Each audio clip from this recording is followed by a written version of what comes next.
Good morning, good afternoon, good evening to all our worldwide audience and IIUans. I, Professor Nada Ratkovic, the co-founder of IIU Europe, the president of IIU Research Center, country director Croatia, and board member of IIU, heartily welcome you all with a big warm greetings, enough to encompass you all from the International Internship University on this auspicious occasion of the G20 Summit 2023. Welcome you all to the G20 International Global Summit 2023 envisaged topic, the world's heritage, culture, and tourism, organized by IIU with the G20 Summit, its presidents as green tourism, digitalization, culture, and tourism, and SMES and MSMES and cultural development for sustainable development and global economy. After amazing months, I can say today we have a new great topic.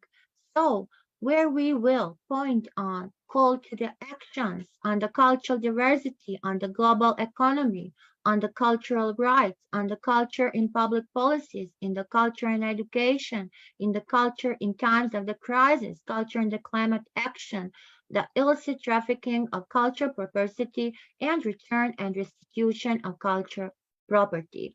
Let me first introduce our organizer. So we will celebrate, collaborate, communicate, and catalyze the changes, and we will continue to contribute to the citizenship, community, and country. Piyush Pandit, the visionary educationist, always had a dream to provide education to every learner across the world. He believes that the world is changing drastically, so there is no need to make changes in the education system. With this thought, Piyush Pandit concocted the world's first digital internship university, International Internship University in 2020.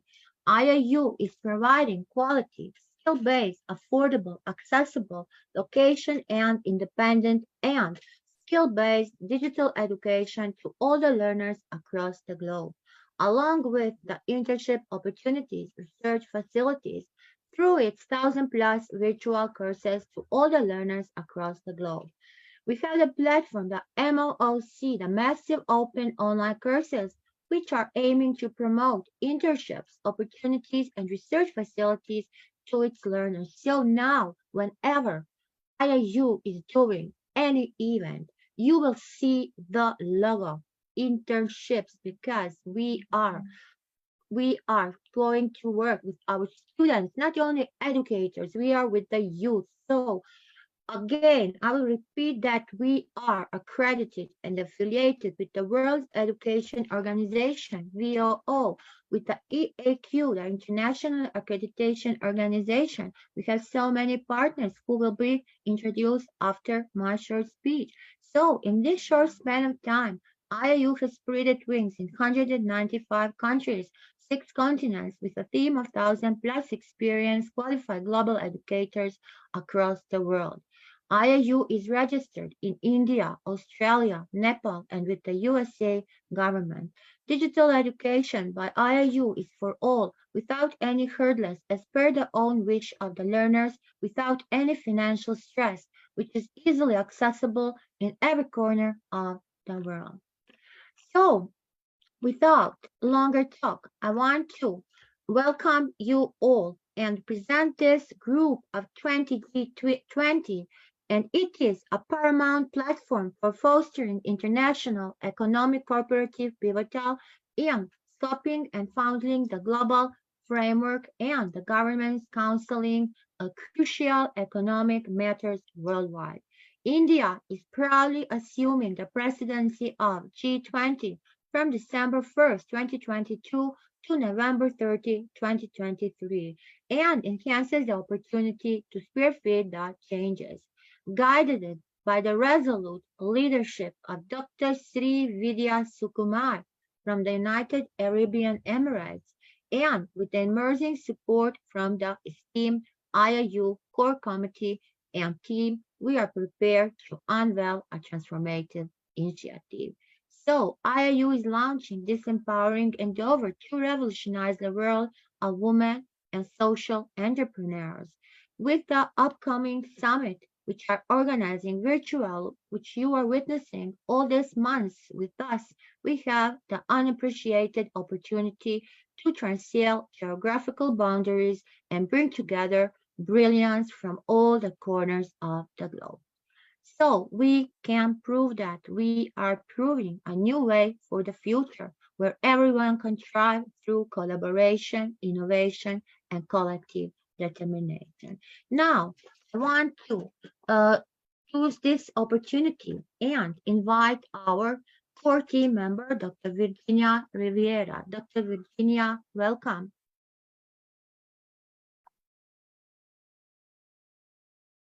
Dr. You are on mute, Dr. Virginia. Yes, okay, it is okay Thank now. you so much. I'm here. Thank you so much. Thank you. Thank you, Professor Nala. Thank you all. Good morning, good evening, good afternoon, wherever you are in the globe.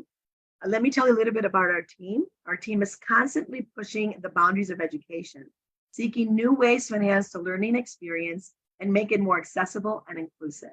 We embrace emerging technologies such as artificial intelligence and virtual reality to create immersive and interactive learning experiences like this one.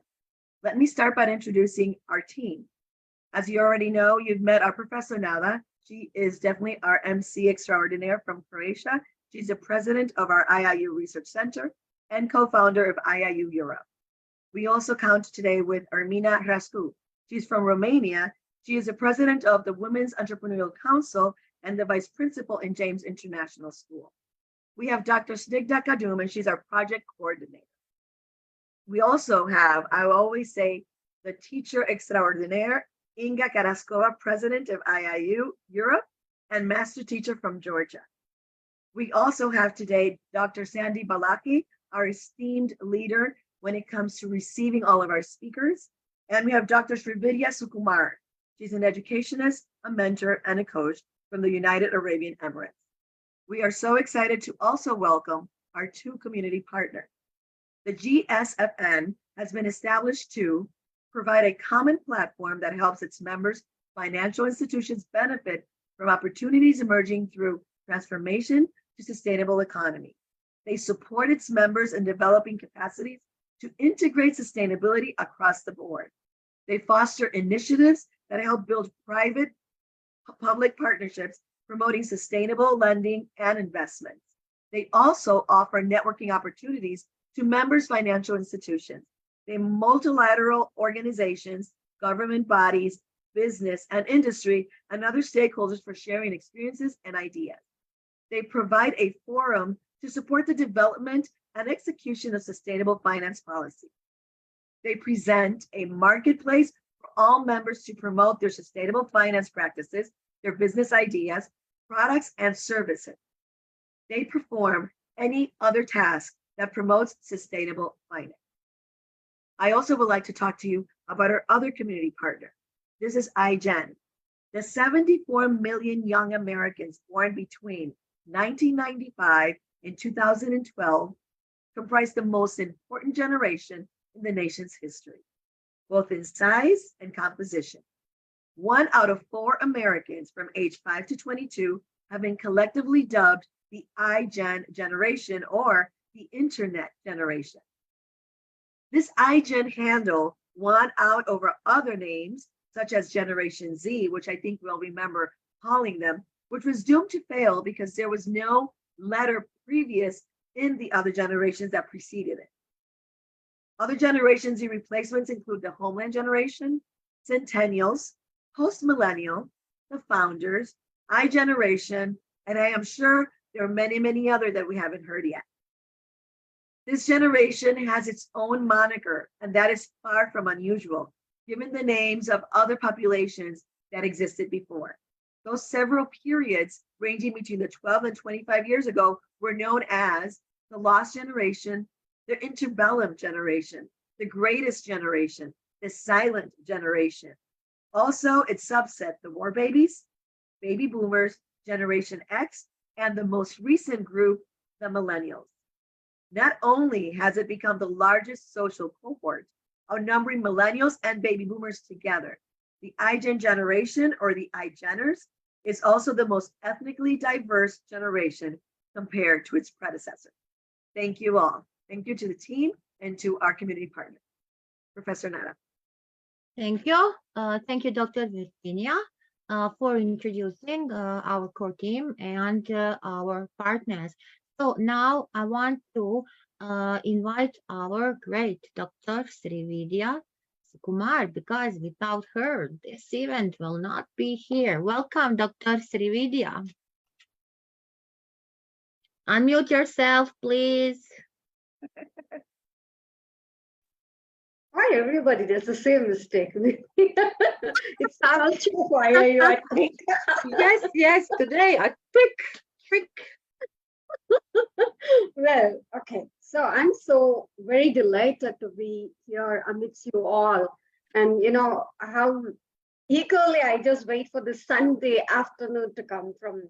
I'm from UAE, so it's afternoon for me. So the Sunday afternoon is so very religious time for me, so that I'm going to meet my team first place, and to meet everybody across the globe, to share our thoughts, to share our willingness to working together, to work in partnership, to work in equity, such that we take these vibes across and building positive vibes, building positive collaboration, opening our arms so widely with a wider smile as our Dr. Virginia has it. I always envy her for the wider smile that she has.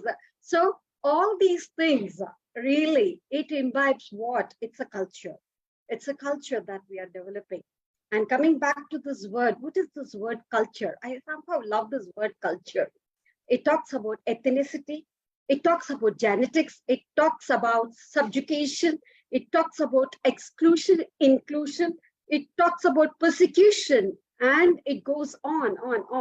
And moreover, philosophically and moreover scientifically, what does culture mean? Culture means tilling of the land such that we are regenerating, we are working on something to make it much more applicable, much more usable for the future generation or for the future.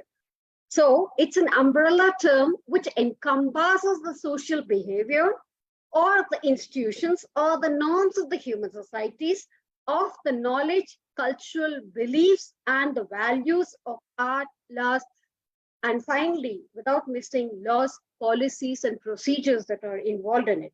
So this has evolved the human capacity to classify and represent experiences, our own experiences, so to whichever part of the globe that we belong to, as symbols, as custom, as religion, or as systems in place, or otherwise the norms and the policies and the procedures that we follow, and we take it forward and we say that this is our culture. So based on that, why are we talking about culture today? One big question is that today we are talking about culture because we're talking culture in relation with G20. And we all know what is G20, as Dr. Nada has beautifully given a wonderful introduction about G20. We know that it is a combination, it is a congregation of 20 countries working together. And these 20 countries are going to meet on this auspicious month of September. What is going to happen? That's the greatest highlight, which is going to happen on the 9th and 10th of September. That is, they're going to celebrate culture of being together, working together. As we all know, coming together is a beginning. Working together is a process. And celebrating success. What is celebrating together? Celebrating success is working together. That's what is success is all about. So they're going to celebrate the culture of being together on a platform of with the presidency, where India has been given the presidency to hold and celebrate the multicultural formalities on a global platform that's going to happen in India on the September 9th and 10th. So we thought at IIU, our greatest platform, many thanks to our due thanks to and respects to IIU and Mr. Piyush Pandit for giving us such a wonderful platform to share our thoughts and share our inferences, to share our experiences, such that people from different parts of the globe, they come and share their thoughts over here. And we are celebrating culture. Yes or no? Hope everybody will agree with me. As we all know, culture is an important economic sector and is the foundation of the cohesive societies. And culture must be given the place it deserves as a critical component of effective and inclusive multilateralism. That is why India has taken its presidency, which is related to culture. So, good. So with due respects to our motherland, India, and also people from different parts of the globe, at the global level, the culture has been recognized as an enabler of growth and sustainable development. In 2021, the Rome Declaration of G20 ministers firmly positioned culture as an engine for propelling sustainable socio-economic recoveries. So it just happened. And also after the global health crisis that has led the international community to recognize the catalyzing the power of culture in building the consensus to ensure that all the cultural resources are truly protected as global commons. It has firmly established culture as a global public good to be integrated as a specific goal in post-2030 development agenda. To empower the global development scenarios, it has become imperative to build on the pillars of culture, commerce, connectivity, and collaboration. At the global level, so culture has been recognized as an enabler of growth and sustainable development. With this ideation at IIU, we have gathered here to celebrate the world culture and heritage and tourism.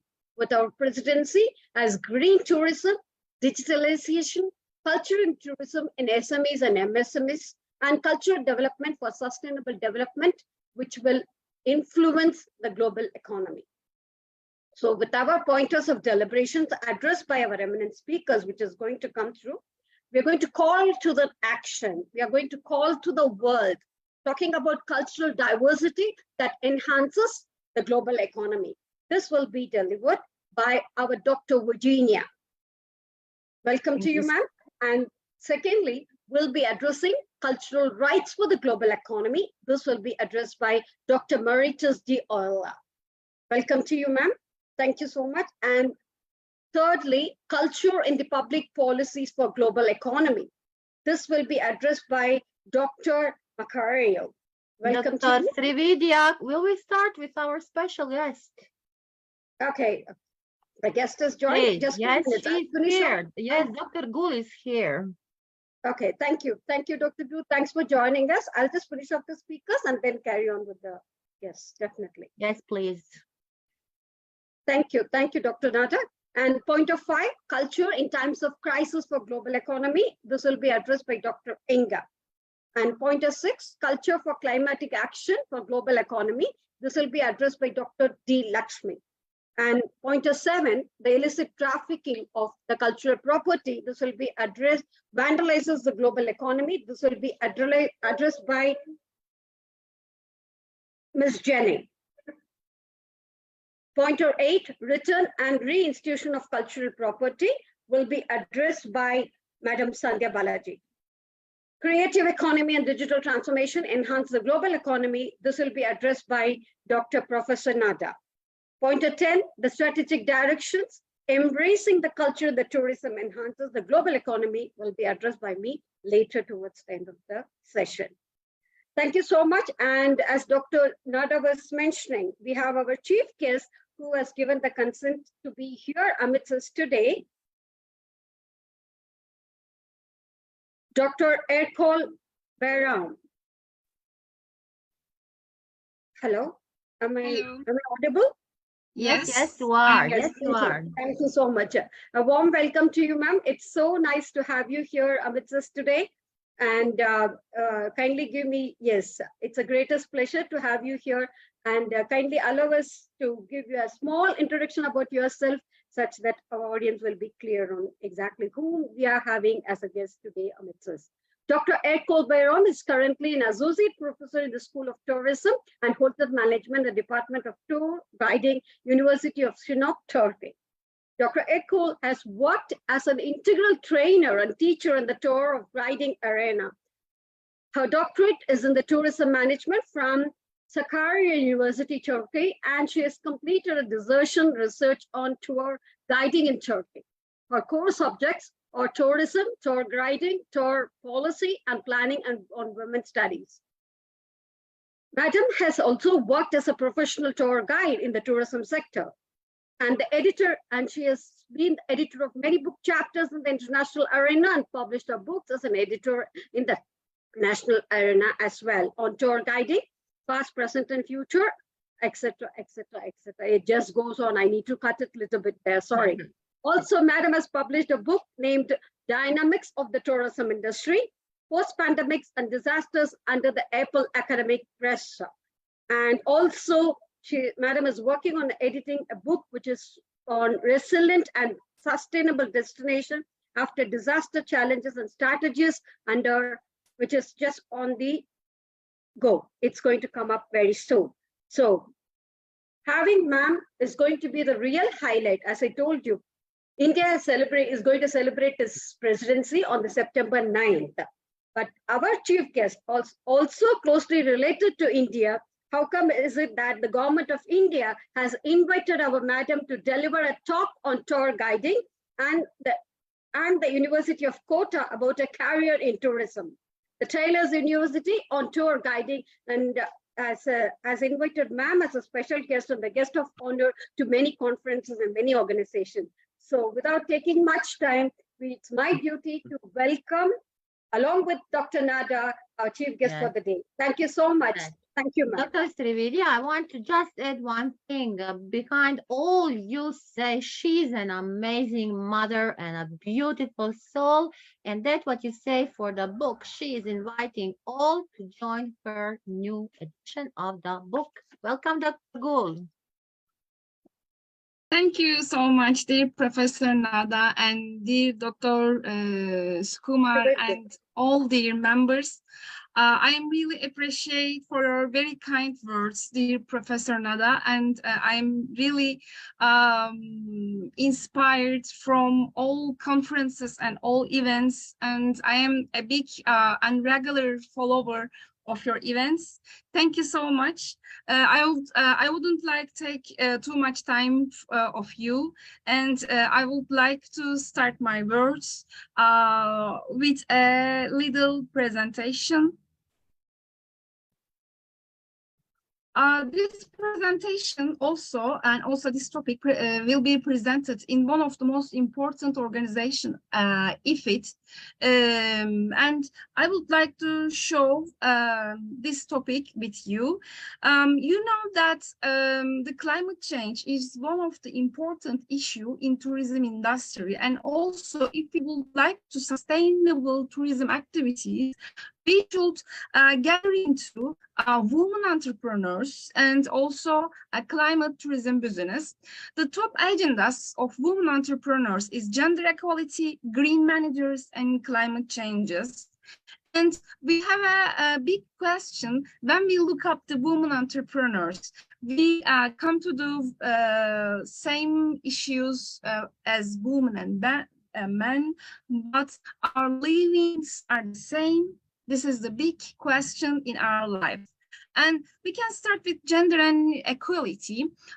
Gender is a genetic, psychological means, and the gender has also rules, duties, and responsibilities. We come into the world as a babies. We haven't different from each other, but we differ from with our roles and responsibilities. The gender equality means individuals without discrimination on the basis of gender, and it composed of diversity, discrimination, equality when we talk about the gender in all industries. We have come to see some discrimination before we born in education, in childhood care, and many issues also. And the women empowerment in the tourism industry is a big issue according to the World Tourism Organization. The majority of the world tourism is workforce, and more than half of the employed in the tourism industry are women. And this is a big component in the general economy also. The wage gap in the tourism industry is smaller, and women working in the tourism earn less than men. This is the big complex, I think. And the tourism offers women more opportunities for leadership roles and being a tourism ministers, and also all educational status and universities should be women. And also when we look up the rates, unfortunately we can see like this.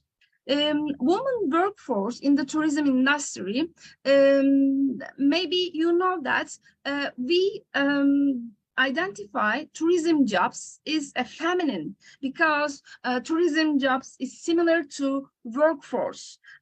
For example, dishwashing, feeding and making food and caring guests is mostly related with our jobs in a house. And the jobs carried out by women in the tourism sector are generally defined in secure, low-paid.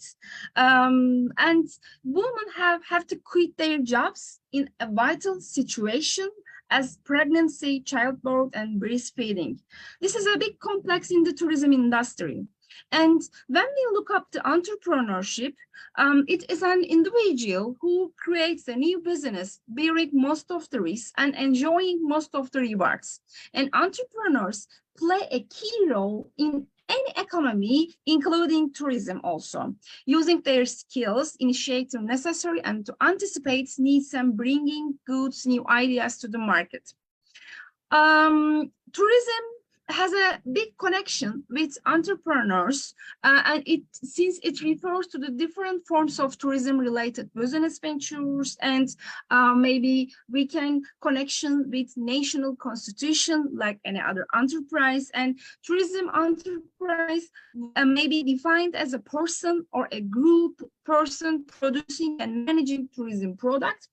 And in a simple word, it embraces all sorts of activities involved in creation, operation of legal activities also. Women has a big component in tourism industry, as I mentioned before. And this means that this is a superpower. The majority of workforce is a female, with broad geographical reach and huge range of skills required. Tourism has a big opportunity to pull women out of poverty, equip them with skills and poverty, dignified and sustainable development. But even in many poor countries, there exists a thriving tourism business. To pull them out of poverty, we should equip with them skills and provide dignified and sustainable development. And this means that we have such important issues when we making such an important conference as you. And we have 5 characteristics of a woman entrepreneur. Firstly, they have a big motivation. And the second, they have a good passion. And the third one, they have a featureable vision. And the fourth one, they have a big confidence. And the last one, they have a good decision making. And when we look at the women and climate change, there will be a big issue, not even today and also in the future. I have a short video from this, but I don't, since I didn't get a voice, you can see, I think. So I would like to ask another presentation. The gender is a significant aspect to be taken into account when considering actions both to adapt to the and mitigate climate change. And the climate change impacts not only physical and economic, but also social and cultural. At the same time, women generally advocate a wider set of action than men for addressing climate change. In many developed countries, women are among the most vulnerable groups owing to a reduced ability to access finance, technology, and information need to adapt to the climate change. In poorer countries, we will have an adverse effect of climate change. So, what is the role of us? We should make resilient roles for our women in the tourism industry.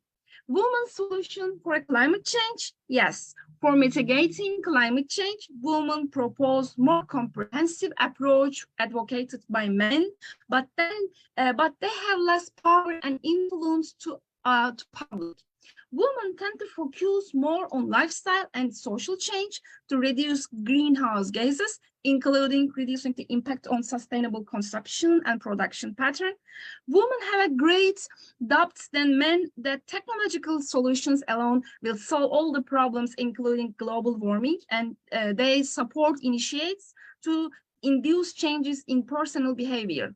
And we can see women's function as a change agents. Women also function as a change agents in community natural resource management, including farming, caregiving, and hold the key adaptation to the climate change. And responsibilities in households, communities as stewards of natural responsible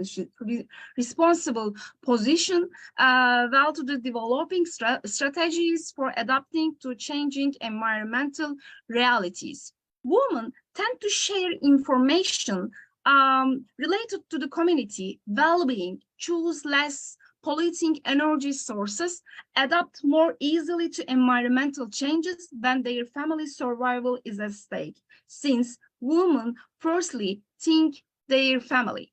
Women trained in early warning disaster reduction made a big difference in many countries. And we should adapt women tourism industry to climate change. It is possible. Yes, it is possible. It is possible with gender equalities, green entrepreneurs for climate change. Since it is one of the greatest global challenges of our era, without thinking developed or undeveloped communities. True developing countries have contributed to the least to the causes of climate change. They stand more to their vulnerability to extreme environmental events. Women and men working in sectors most dependent on the weather, such as agriculture and tourism. Climate change is not gender neutral.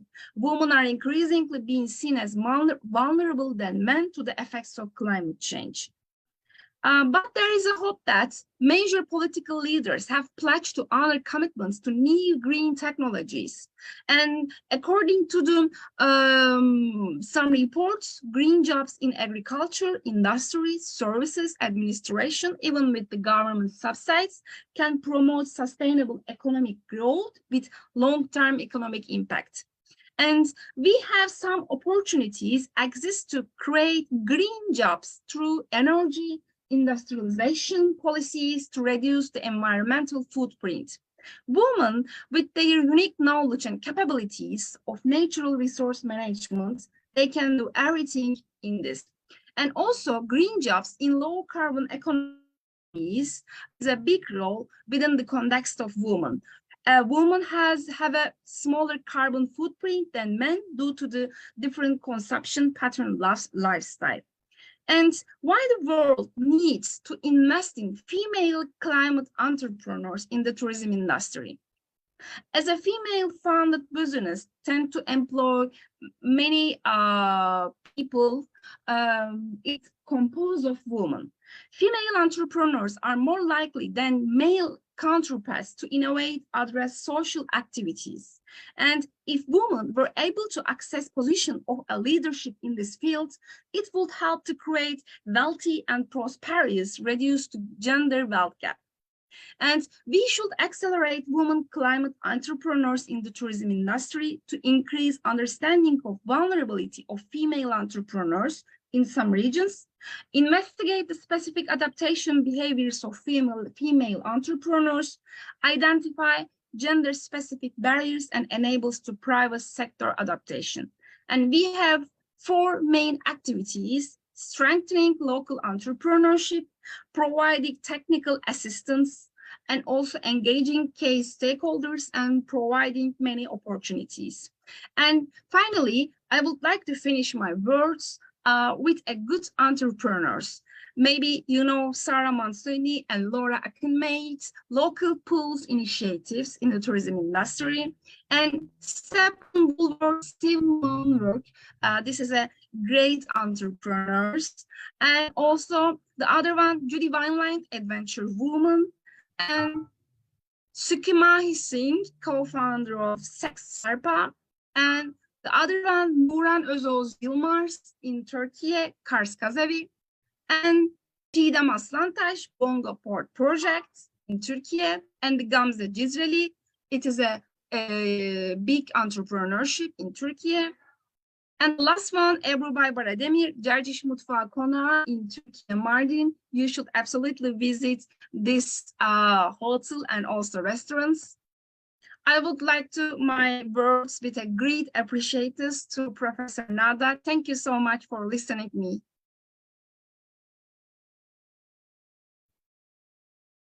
Thank you. Wonderful. Thank you. Thank you. Thank you.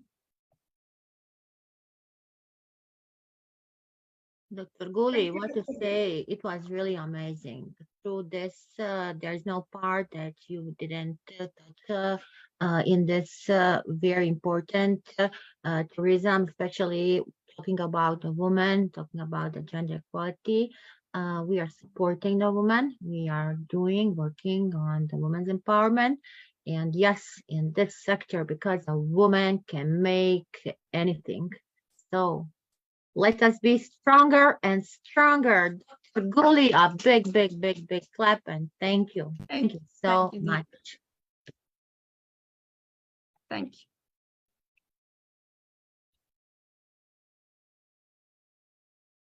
you. Dr. Sandy? Yes, it is time for us to begin the deliberations of our day. And today we begin with call to action. We are going to embrace cultural diversity. And we all know that by embracing cultural diversity, it enriches innovation, it promotes equality, and paves the way for a more sustainable and prosperous global economy, which is what we all are looking at. And to speak her thoughts and ideas on that, we have with us our very own member, Dr. Virginia, who is she's a certified business mentor, coach, and consultant with over 25 years of experience as a corporate and business leader.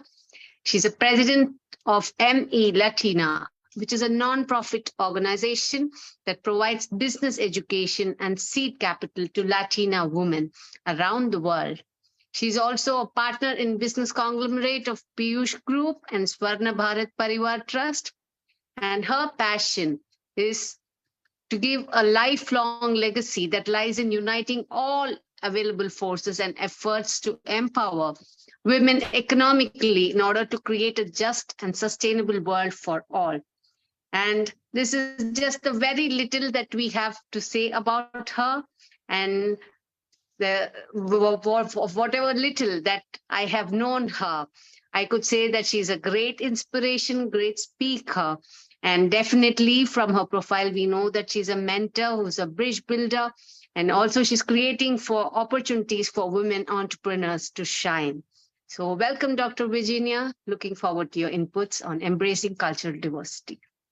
Well, thank you. I'm so excited to be sitting on this seat, the speaker seat. I have to say that it's such a privilege to be able to say something and know that it's going to reach every corner of the globe. And that is thank you to our founder, Piyush Pandit, and this wonderful IIU platform. So thank you, Dr. Srividhya, for having us, be part of this today.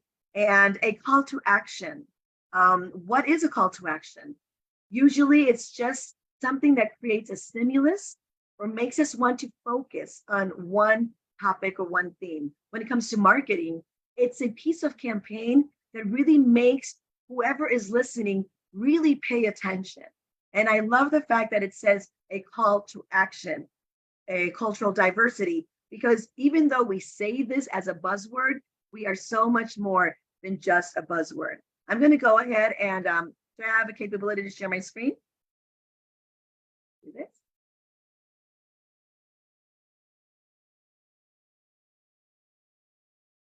So we'll be talking today, and this is quickly, cultural diversity enhances for the global economy.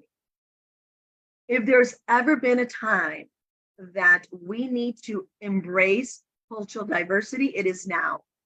With social media and technology, we're able to see each other. We're able to talk with each other. We're able to really know and learn about others' tradition, cultures, religions. I mean, it's at our fingertips. So at this point in time, tolerance, respect is definitely needed. And I think that really making this part of a conversation that's going to impact a global economy is key. So when we talk about, let me go back. What is cultural diversity and why is it important? Cultural diversity is synonymous with multiculturalism. And we used to talk about multicultures before it actually had the right name, which is like cultural diversity. So it's the view that cultures, races, ethnicities, particularly those of minority groups, deserve a special acknowledgement of their differences within a dominant political culture. The importance of cultural diversity can be interpreted on the basis of these related actions. Number one, recognizing that there's a large amount of cultures that exist. It's not only an American culture, it's not only Indian culture, it's not only European culture. There's so many. We have so many countries, and as many as those countries, within the country, we have other cultures. Respecting each other's differences, acknowledging that all cultural expressions are valid, valuing what cultures have to bring to the table. I think this is a key one. We need to make sure that there's a seat at the table for every culture, so they can feel included in what most likely will impact them and their citizens. Empowering diverse groups to contribute, celebrating differences, not just tolerating. So when I started talking today, I spoke about tolerance. I think that was the one thing that we started with maybe 40, 50 years ago when we would talk about different cultures. Then we talked about respect. Now we talk about inclusion and how important that becomes. In today's interconnected world, cultural diversity isn't just a buzzword. It's a strategic imperative for fostering a robust global economy. Diversity isn't merely a matter of social justice, it's a call to action that has far-reaching implications for businesses, governments, and individuals alike. Let's explore why cultural diversity is crucial for the global economy and how we can all play a part in enhancing. So number one, and I think probably what helps us grow and become better is driving innovation and creativity. When we really embrace cultural diversity, we also drive innovation and creativity. Diverse teams bring together people with unique perspectives and experiences, leading to innovative solutions and creative ideas. Businesses that prioritize diversity are most likely to develop products and services that cater to a broader range of customers, expanding their market reach and profitability. So let's highlight here. When we cater to a broader range of customers, we will expand our market and we will reach more profitability. When we open a business, when we're talking about growing the local economy, when we're talking about growing the global economy, we're talking about bringing financial health to our countries, and driving innovation and creativity is one of those ways. It also helps us enhance global market access. Cultural diversity within a workforce, within a government, can help businesses better understand and navigate diverse global markets. The Puerto Rico small market, where I'm from in the Caribbean, is very different from the India market. Our needs are different. So when we bring cultural diversity into the play, we will be able to address all those differences. Multilingual employees and culturally aware teams can establish strong relationships and trust with international partners and customers. I would love to say that I am 15,000 miles away. Nonetheless, today I am impacting on a global platform. The more we do this, the smaller our world becomes and the most access we have into all markets. So this is very, very important. Cultural diversity also helps us in boosting economic growth. A diverse workforce can lead to increased productivity and economic growth as it harnesses the talents of a wider range of individuals. Inclusive societies are more likely to attract global talent, foreign investments, and tourism, boosting local economy.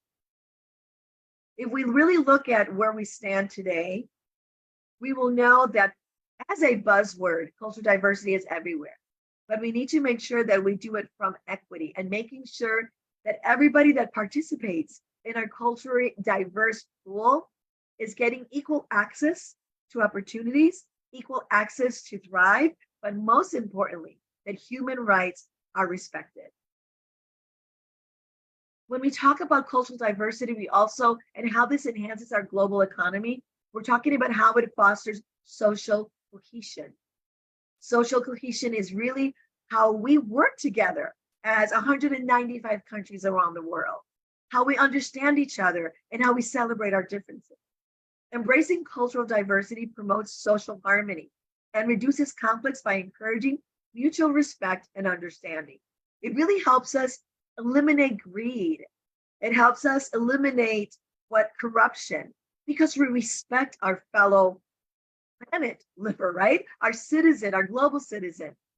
It paves the way for a more inclusive and equitable society where everyone can participate and contribute. Us to be able to really make the global impact that we need to make sure that everybody participates. Our guest speaker today spoke about women's entrepreneurship. The truth is that women are 50% or more of the population around the world.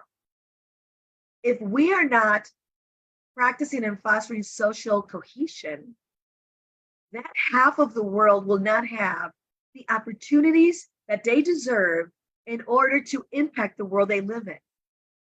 The World Bank says that if women were given the tool to be an entrepreneur as men have, our global economy would grow 28% immediately. So when we foster social cohesion, we're really making sure that we have an inclusive and equitable society. And if there's something in all of these important bullet points that we're talking today, I would say that this is probably the most important one because it guarantees participation and contribution of all global citizens. So it takes me now to championing equality and inclusion. A diverse workforce, a diverse government, a diverse country empowers underrepresented groups, bridging income and opportunity gaps. Businesses that actively promote diversity and inclusion send a powerful message of fairness and equity, attracting top talent and customers. If you have a company, you have a government for a country, and you are diverse and you accept inclusion, you accept everybody, everybody's going to want to work for you. So your company is going to benefit from having and recruiting top talent, the best of the best, not what's left over, because they're going to want to work for a company that will embrace them and their differences and who they are and their cultural. So it's really, really important that we realize that championing equality and inclusion is good for all of us, most importantly for our global economy. So what do we need to do in order to make this call to action?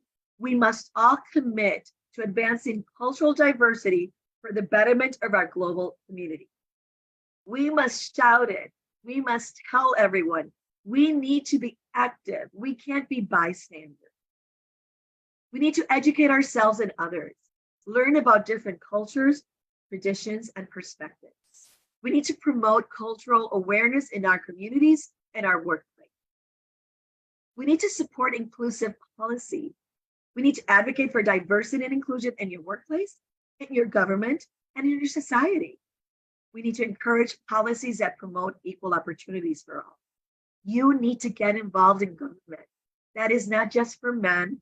That is not just for women that scream or fight. This is for everybody. If we live in a country and we are citizens, we need to make sure that we encourage the policies that will promote equal opportunities for all. We need to embrace multiculturalism, which is cultural diversity.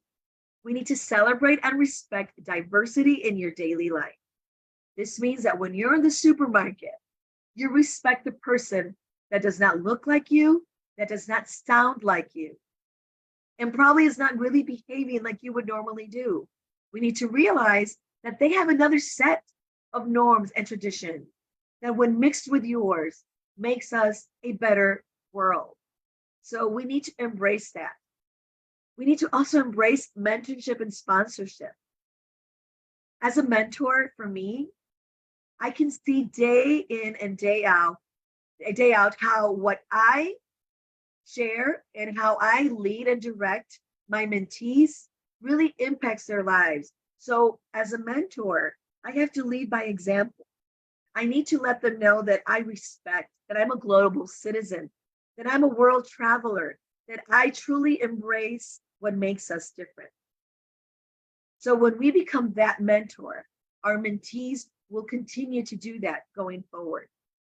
Mentor individuals from underrepresented backgrounds and sponsor their career development. If you work in a country where there are 4 or 5 or 6 people that have been brought in because they're top talent, they're not like you, this is your moment to be their mentor and sponsor. Embrace their differences, bring it to the forefront so other people can also learn and really benefit from the richness of creating a fabric that really brings all of us together.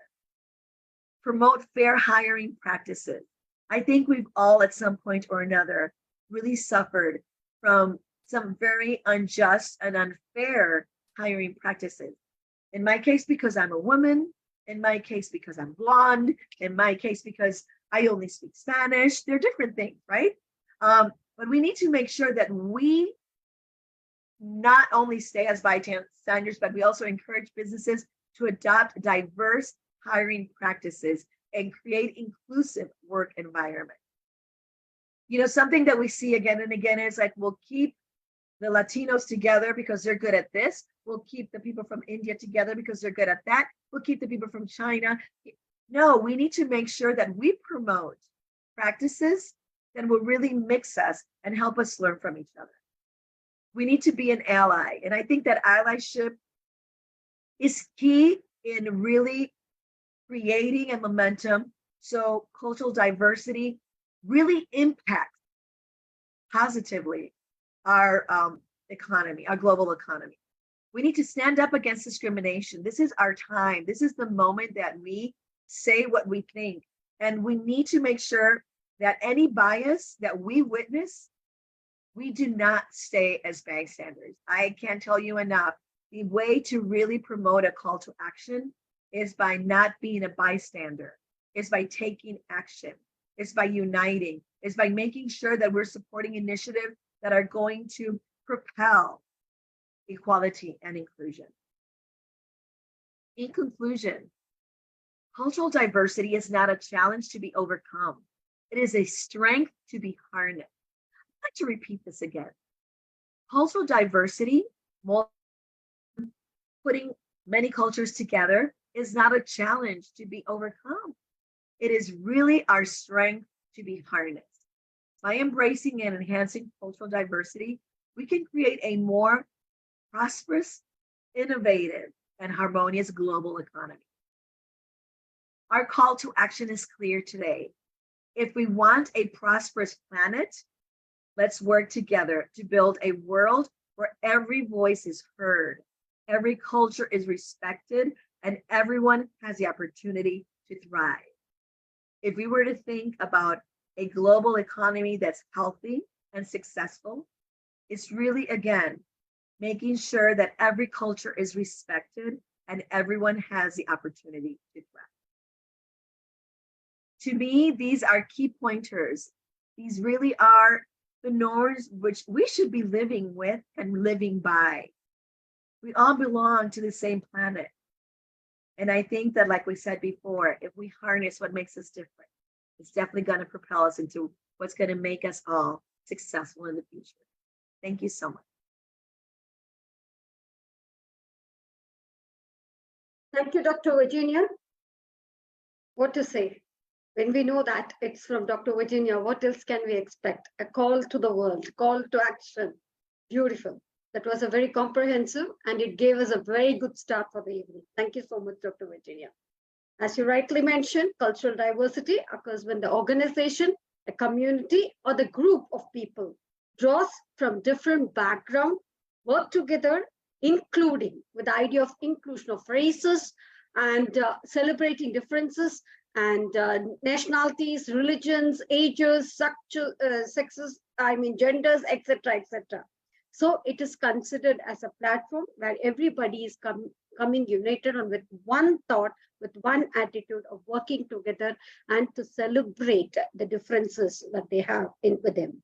So it's also very important for global economy, as you rightly mentioned, that cultural diversity in the workplace, it shows that it will improve innovation and productivity. And the more diverse it is in the workplace, more ideas, more perspectives, and more problem-solving methods will be adopted, more brainstorming sense will be adopted, such that we are able to contribute, such that, as you rightly said, every single voice is heard, every single thought is respected, such that we move forward with the unison of thought that we are going to accept people as they are, and we are going to celebrate it. Thank you so much, Dr. Virginia, and over to Madam Sandhya Balaji to share her inputs and move on to call the next speaker. Thank you so much. Dr. Virginia, I think that ended too soon. We would like to hear on and on and on. And it was such a pleasure to hear you speak. And so rightly said, it is not about one gender or one culture. It is all within us, and it is one for all and all for one. With that diversity that we embrace, can we move ahead to that sustainable world that we are all deliberating upon? And having said that, cultural... One second, Madam Sandhya. Following suit with Dr. Virginia, I've got one request. As she is called for an action, you can see the flashing smile, the beautiful smile on her face, which is so infectious. So let's carry that one forward. Let's have all those flashing smile, positive vibes amidst us, such that we take it forward today. And that's the biggest thing that I would say, the call for action. Absolutely. And I think smile is the best culture, because I can abbreviate smile as see miracles in life every day. So with that infectious and contagious smile, we move ahead to talk about cultural rights in the global economy. So what are these cultural rights? It is basically to respect and preserve the different cultural identities and bring in a more inclusive and equitable world, which will align our efforts to bring in that sustainable development across the globe. So when we promote cultural rights, what happens in the global economy is that we address many of the SDGs, especially reducing inequality, which is SDG 10, and contribute to sustainable economic growth, which is SDG 8, and also foster peace and justice, which is SDG 16, and bring in quality education, which is SDG 4. So to speak about this, we have with us Dr. Emeritus D.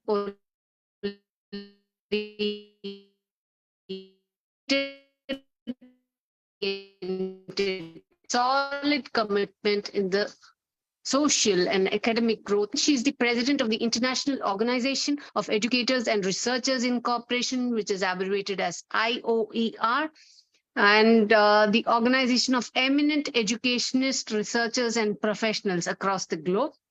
the chief editor of Asia Pacific Journal of Advanced Education and Technology, and associate editor of IOER, International Multidisciplinary Research Journal. She's a dean and faculty of Executive MBA World. She finished a degree, or she's a doctorate in education major in education management, and hails from the Philippines. Welcome, Dr. Maritus de Olia. The digital dais is yours. Hello, good day, everyone. Okay, so good day, and thank you, IIU, for the opportunity to share my insight about the cultural rights. And good day to all the speakers across the globe. So can I share my screen? Yes, you can, Dr. Tess. Okay.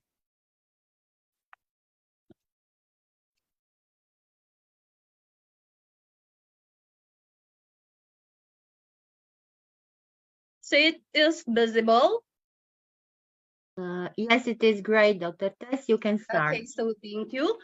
So my topic is about cultural rights for a global economy. And of course, human rights are rights inherent to all human beings, whatever our nationality, place of residence, sex, national or ethnic origin, color, religion, language, or any other status. So we are all equally entitled to all human rights and without discrimination. So these rights are all interrelated, interdependent, and indivisible. So everyone has cultural rights: a right to science, a right to protection of authorship. So this guarantees the rights to participate in and enjoy the benefits of culture, science, and relate to the pursuit of knowledge. So these rights are the important part of social harmony. So what is cultural rights? So the UNESCO Declaration on Cultural Diversity, it is affirmed that culture should be regarded as the set of distinctive, spiritual, materials, intellectual, and emotional features of society or a social group, and that it is encompasses, in addition to art, literature, lifestyle, the ways of living together, the value system, the traditions, and our beliefs. So this is the right to participate in cultural life, has both individual and collective elements. So they may be exercised as an individual, in association with others, and within the community. Aside from that, okay, most modern constitutions provide for citizens the cultural rights, such as the right to education, the scientific, cultural, and artistic creativity, the physical education and sports, as well as the right to healthy life, with an emphasis on the protection of public health, nature, and healthy environment.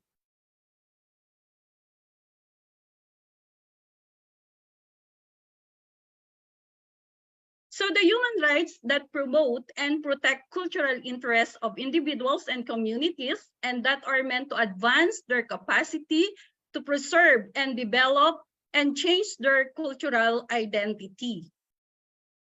So aside from that, here are the cultural rights as an enabling environment for cultural diversity.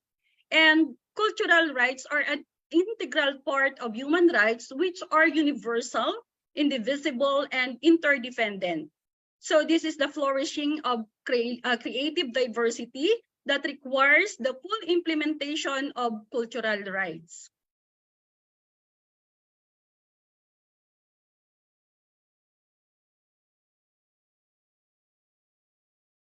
Okay, so this is the culture essential for inclusive social development.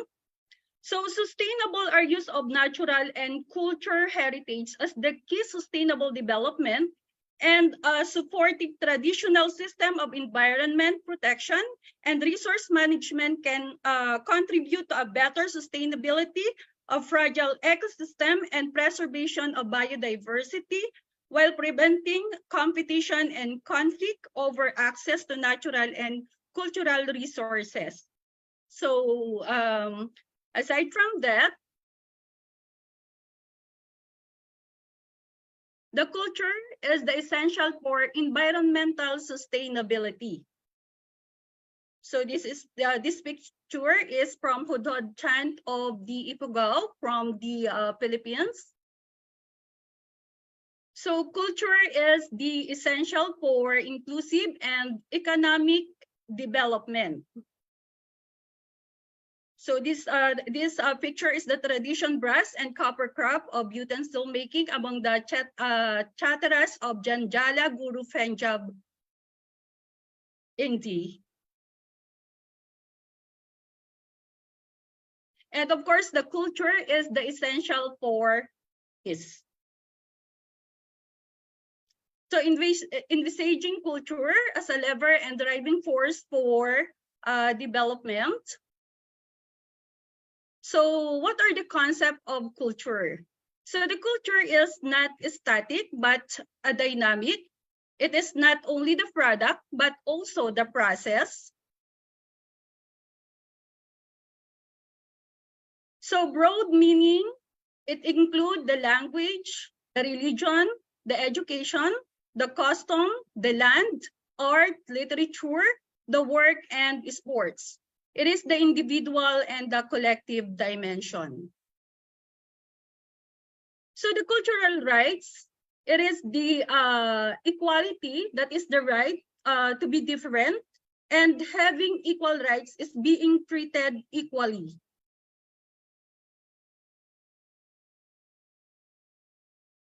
So here are the existing cultural rights. So the explicit, that is the right to take part in cultural life, the right to enjoy culture for members of the minorities, the right to cultural autonomy for the indigenous people.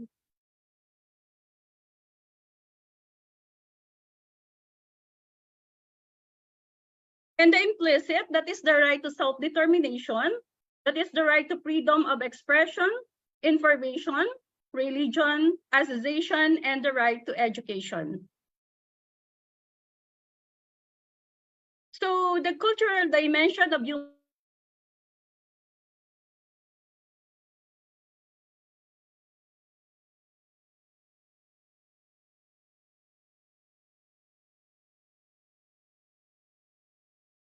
Dr. Tess, I think Dr. Tess has some network issues.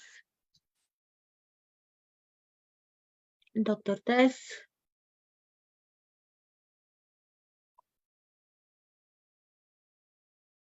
Yes, she lost, I think, connection. Dr. Tess.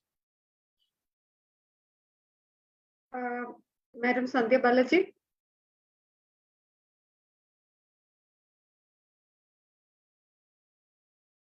Yes, she lost connection. So I apologize.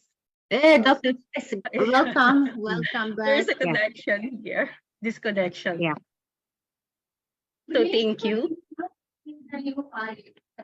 Yeah. Can you hear me? Yes, we Yeah, hear you. Dr. Tess, will you finish your? Yeah. Yes, thank you. See, what is this virtual world today? I also had issues before starting now. But we are strong women. Where are today the men? I don't see men. Srividhya, what is this? Where is our Dr. Maero? I don't see all women. Dr. Matsayo, Ambassador Shahid, Gustavo. Yes, but they have turned camera. So we don't see them. So Yes, we see. Yes. Hi, I'm here. Welcome. Thanks. I cannot change my backdrop today. We have it in the chat, so you can change it if you see it. Do you see it in the chat? If you come later, then you will not see it. So let us share it again.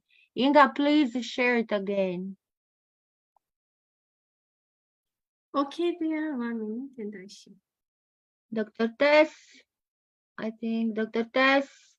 Yes, hello, Dr. Nada. Okay, you can, if you can continue, please. Okay, so I'll finish my, again, I will share my screen. It was really very Yeah, I yeah, share now, dear. okay.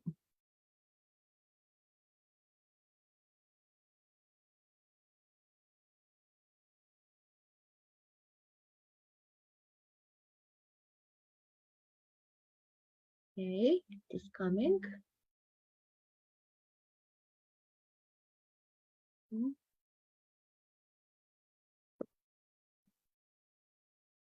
Oh, what's up? Okay.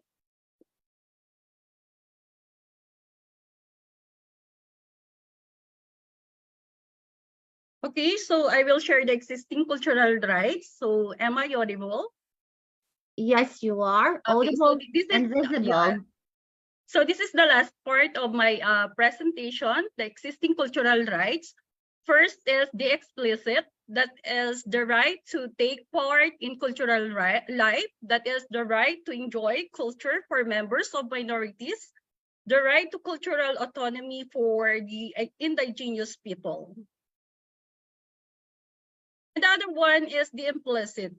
So that is the right to self-determination, the right to freedom of expression, the information, religion, association, and the right to education. And last is the cultural dimension for human rights. That is the right to health, the right to housing, and the right to respect for private life. So thank you everyone for listening, and thank you IIU.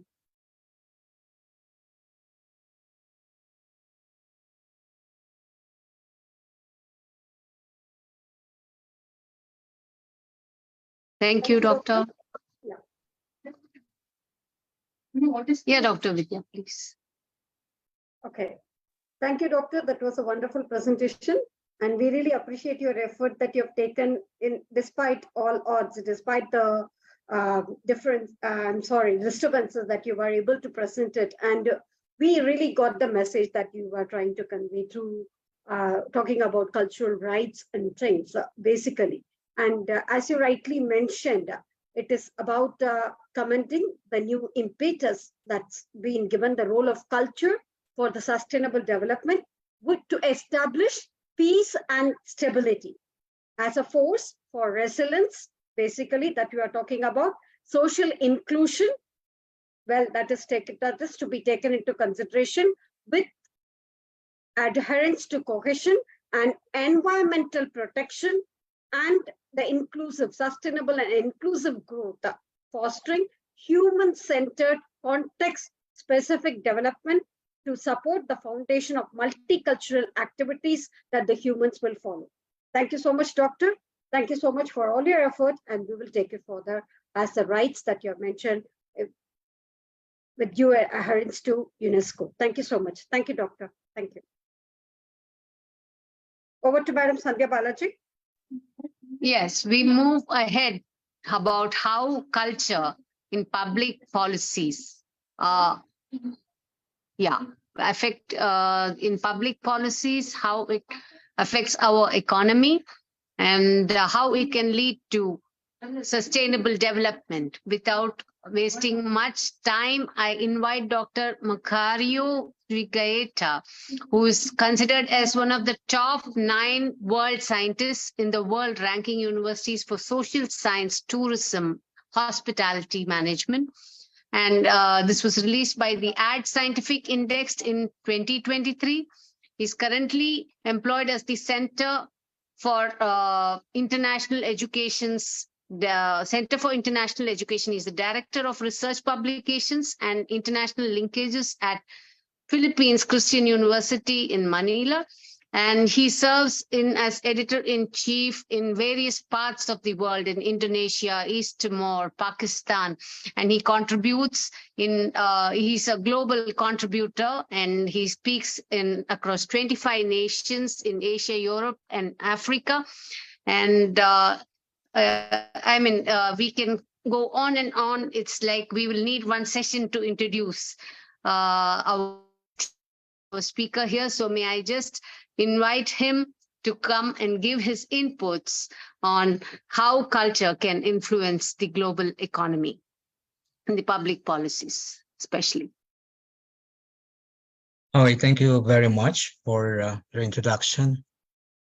Actually, I'm serving as I am adjunct faculty at the Philippine Christian University in the Philippines. And at the same time, I'm also the vice president at Taytay State College in Taytay, Rizal.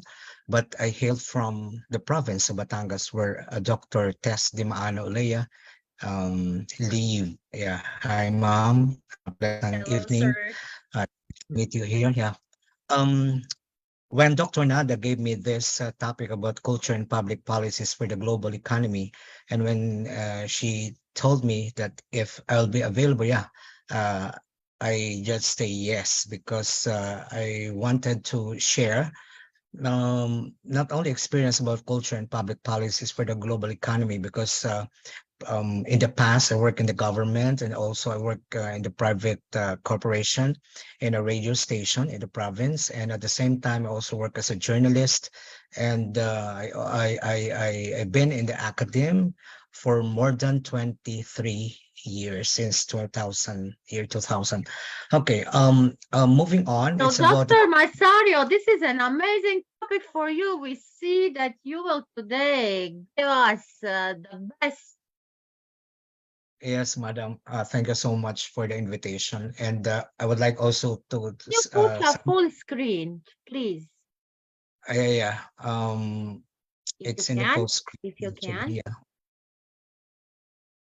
Okay. Okay. I just include here who are in the G20, because a while ago, a doctor told us that G20 will be presided by the president of India, and the Philippines has not yet been in the G20. I look forward that our country will be in the G20 in the near future. Okay, so what do you mean by this culture in the public policy? Because according to UNESCO, this is given the scale of contemporary global challenges, and at the same time, this must be achieved in the sustainable growth and development, or the SDG, and the priority of all public policies as of today. So there are different public policies to be respond, and the aspiration of the diverse population, as well as the guarantee of pluralism and respect for our fundamental rights, as what Dr. Tess Dimano Olea said a while ago. And culture is provide a very boundless resources in terms of responding and adapting to the development challenges, and playing what we call a transversal and effective role in all areas of the public policy. As what the United Nations, or the UN 2030 Agenda for Sustainable Development Goal, or SDG, is set out precisely as the shared vision for a more just, inclusive, and sustainable world.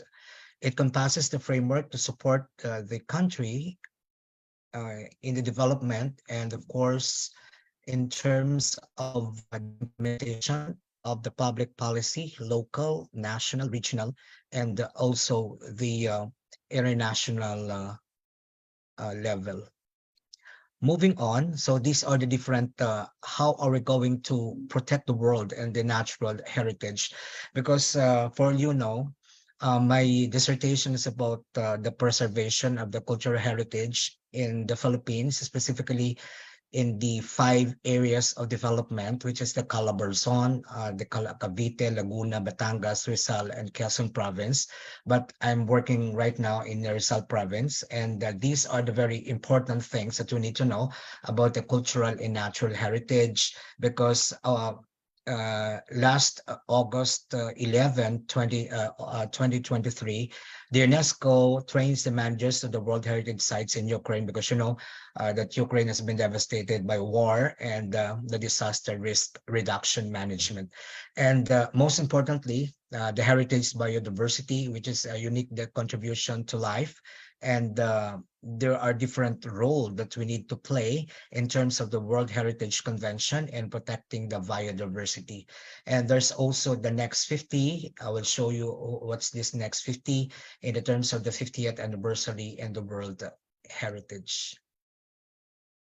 Now, what is this heritage biodiversity? As the UNESCO and the IUCN and the assessment of the status of the species, which is revealed by the UNESCO World Heritage Sites, which harbor over 20% of the map's global species, which is richness in 1% of the Earth's surface.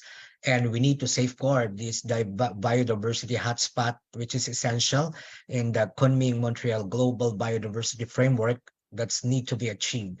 So the United Nations Educational, Scientific, and Cultural Organization is appealing to 195 states or countries to the convention to scale up this investment and the conservation of their site, and also nominate a remaining areas key biodiversity conservation for the World Heritage inscription.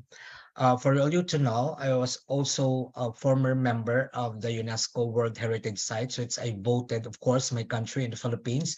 That's why the Subterranean River National Park in Palawan in the Philippines has been designated by UNESCO World Heritage Site also.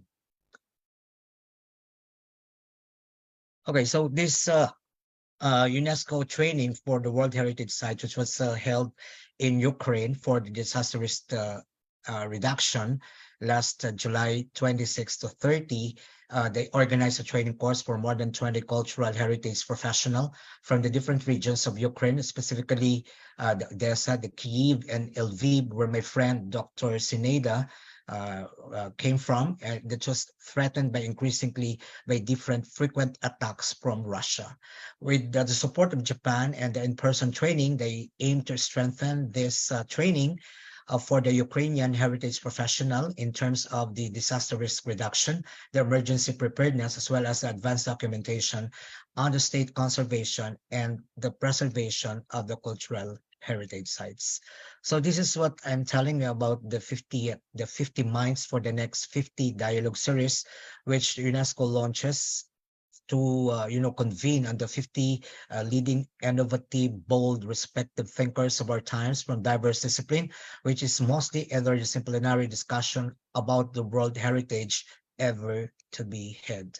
So these are the different cultural diplomacy for sustainable development, because it is very important that the culture increasingly permeates international relations and foreign policies, because cultural diplomacy is always harnessed by the different countries wherein the cultural distinctiveness enhance the world's cultural diversity while favoring the ways of cooperation and dialogue, and the globalized interconnectedness are increasingly interdependent. Cultural diplomacy can be critical to fostering peace and stability.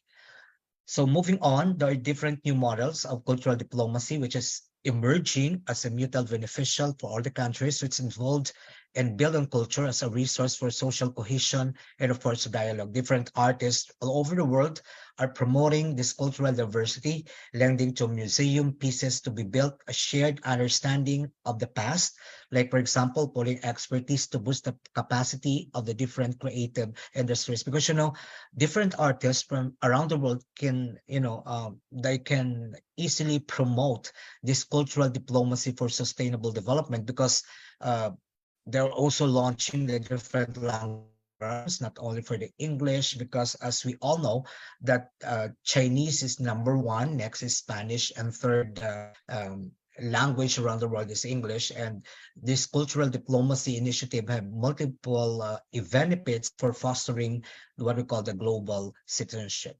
So moving on, this UNESCO has been a unique global platform for cultural diplomacy, because they facilitate cultural diplomacy and the opening new arena for the different cooperation and dialogue on complex and sometimes sensitive issues, which is related to culture. because culture is really very important. The creativity and the heritage conservation, and the heritage preparedness, and building a national consensus. And of course, with that UNESCO platform for cultural diplomacy, they could create what we call the frameworks for action. So moving on the cultural diplomacy and the global stage, at the regional level, culture has long been a vehicle for deepening cooperation in other policy areas. It is the creation of the Arab League Educational, Cultural and Scientific Organization, or ALESCO, in 1970. And culturally speaking, they quickly became recognized as an important element of the African Union, or AU. And then this is also the Year of Arts, the Culture and Heritage of Africa, in 2021. So now let's go to the global platform for cultural policy, because there are different foreign relations that are increasingly engaging in the field of culture and the promotion of cultural diplomacy from the perspective of valorizing national assets. And the use of culture is more generally promote sustainable development, intercultural dialogue, peace and security, global citizenship, the education, social inclusion, and what we call the environmental sustainability. The recent historic declaration of the G20 attests to the shift and perception of culture as a driver for a broader policy change. And of course, the Republic of Korea, cultural diplomacy is not only focuses on the promotion of their culture, like Hallyu abroad, but also other countries, like, for example, my students in China are now promoting the Hakka, because Hakka is very popular culture in Taiwan. And of course, in the Philippines, we are promoting our own culture for diversity. So there are different cultural diplomacy for sustainable development. Number one is there is a global mandate on culture and promoting the free flow of ideas. Images is a global platform for cultural diplomacy, building a legal framework enshrined in the Convention of the Different Programs and Convention on Intangible Cultural Heritage with 179 countries around the world. So this is the promotion of the cultural diplomacy for sustainable development, because the Chakpak-Nan-Anyan road system, which is covering 30,000 kilometers across the 6 countries in South America, like Argentina, Bolivia, Chile, Colombia, Ecuador, and Peru. They are sharing the common cultural heritage of a very outstanding values. As you can see here, these are the different countries I mentioned a while ago, and there are different great spa towns of Europe, comprising 11 towns, which is located in the 7 countries. Moving on to a different global platform for cultural diplomacy, because foreign relations are, increasingly, and aside from that, the G20. So this is the Chapak-Nan-Anyan road system, the state of the conservation. In the public diplomacy, there's really a dearth to promote all of these conservations in the 6 countries that I've mentioned in South America.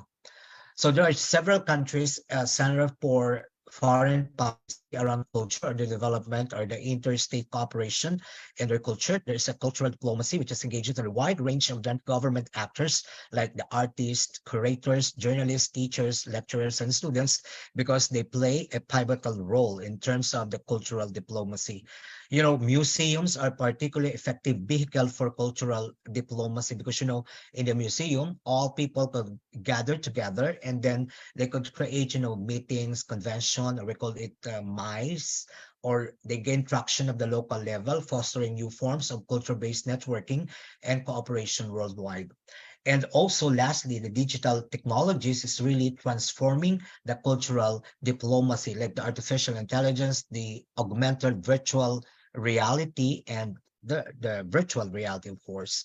Okay, so moving on, this is now the role of institutions in the Philippines in terms of the cultural diplomacy, because the Philippine government is very responsible for the management and implementation of the foreign and cultural policies, which is given so much attention. The foreign policy power, which the government heavily falls the domain of the executive branch, in particular exercised by the Department of Foreign Affairs, or the DFA. So the DFA is now headed by the Secretary of Foreign Affairs, who is responsible for the formulation and the implementation of the foreign policy and negotiation of the treaties, convention, and other agreements, and sending abroad of ambassadors, the ministers, and other diplomatic officers, and the different consuls around the world. So these are the different natural agencies in the Philippines is promoting the cultural diplomacy around the world, because you know the Philippines has been devastated by the World War II from 1942 to 1945. So there is the post-war Philippine government that conceived culture and arts as the preservation of our cultural heritage. The National Archives and the National Library of the Philippines serves as important repositories of the different documents and written materials. The National Museum and National Historical Commission, which I've already visited all of this, archaeological, anthropological, and historical researches in preserved materials that's really evidence to reconstruct our past. The Commission on the Filipino language also preserved the intangible heritage of the different languages through the conduct of the different researches and publications of the different Filipino dictionary. So for your information, our cultural diplomacy for mutual understanding started from 1959 until 1977. These countries, we have the bilateral agreements from Indonesia, from Pakistan in 1962, and Mexico in 1963, in India in 1969, South Korea 1970, Thailand in 1975, Australia in 1977. Yeah.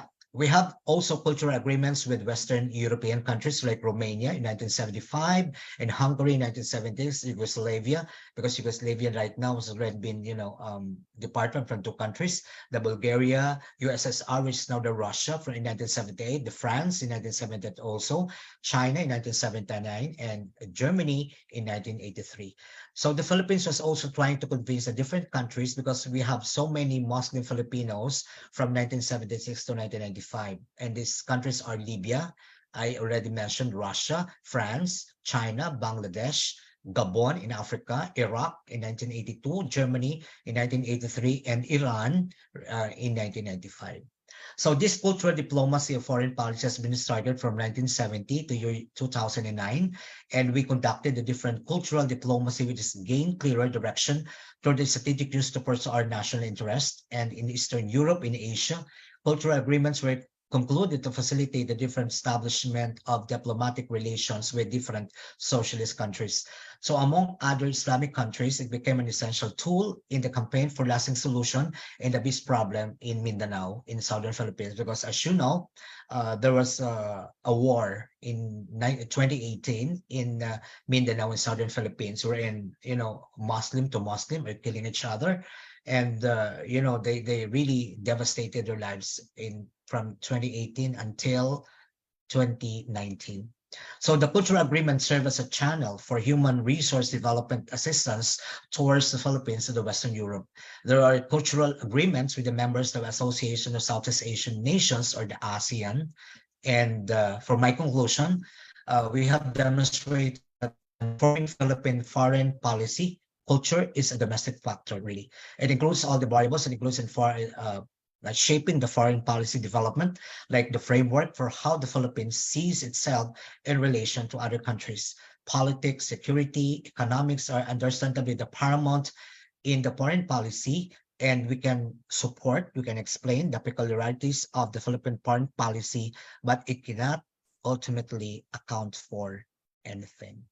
So thank you so much. And that answered my topic about culture and the public policy for the global economy. Thank you so much for the opportunity. Thank you, Dr. Macario. That was quite comprehensive. And of course, you have covered mostly all the points which are related to culture and the public policies. As it has been agreed, as you were mentioning during the UNESCO meetings, that we will advocate a systematic anchoring of the culture in public policies through the adoption of the development strategies and frameworks at the international, regional, sub-regional, national, and local levels, as well as within the policies, and also the relevant UN funds and programs which are being distributed for the utilization as an enabler and driver for resilience, social inclusion, and economic growth of the country, for education, employment, and empowerment of youth and women, and also for the health and the emotional well-being, to reduce poverty, gender inequality, and environmental, to focus and influence on environmental sustainability in terms of tourism, trade, and transport, while sustaining the context relevant models of the economic and social development that you have covered very thoroughly, taking Philippines as a best example, because you hail from Philippines, you are representing country of Philippines over here on this platform, and you have done it so well.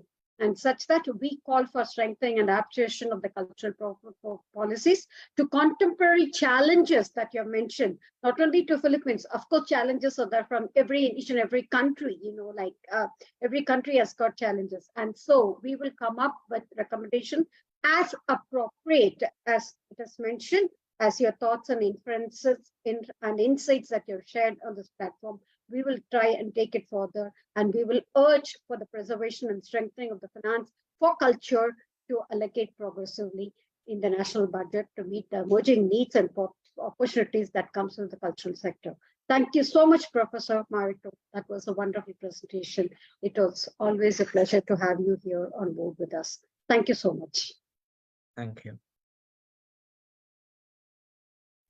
So it is now time.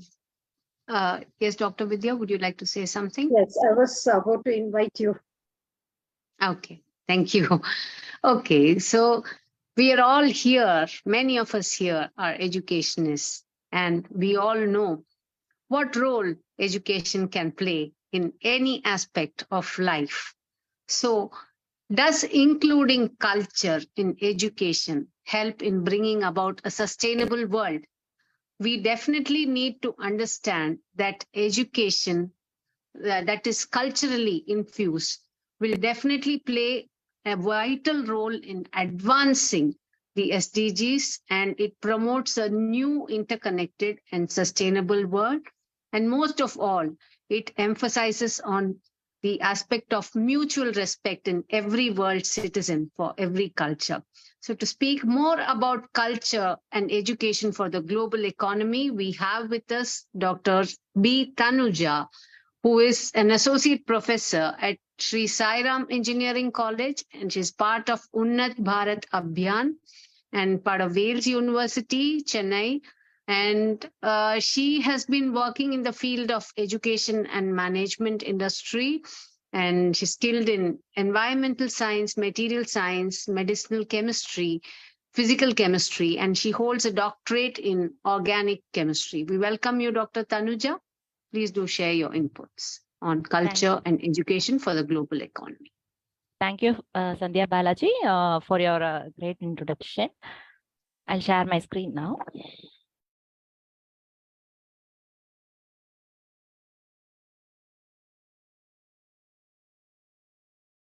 Yes, my screen is visible to all? Yes, ma'am. Yes, it is. If you can just make it like a slideshow, yeah, then it will be full. You'll have to go to. Yes, now it is. Thank you, ma'am. Please. Yes, thank you. A very good evening to all. So I'm Dr. Tanuja, Associate Professor working in the field of chemistry at Sai Ram Engineering College. And also I've been associated with IGN as a head of International Day events, through which I got this opportunity to talk in this forum. So for which I thank Dr. Ramesh, IGN President.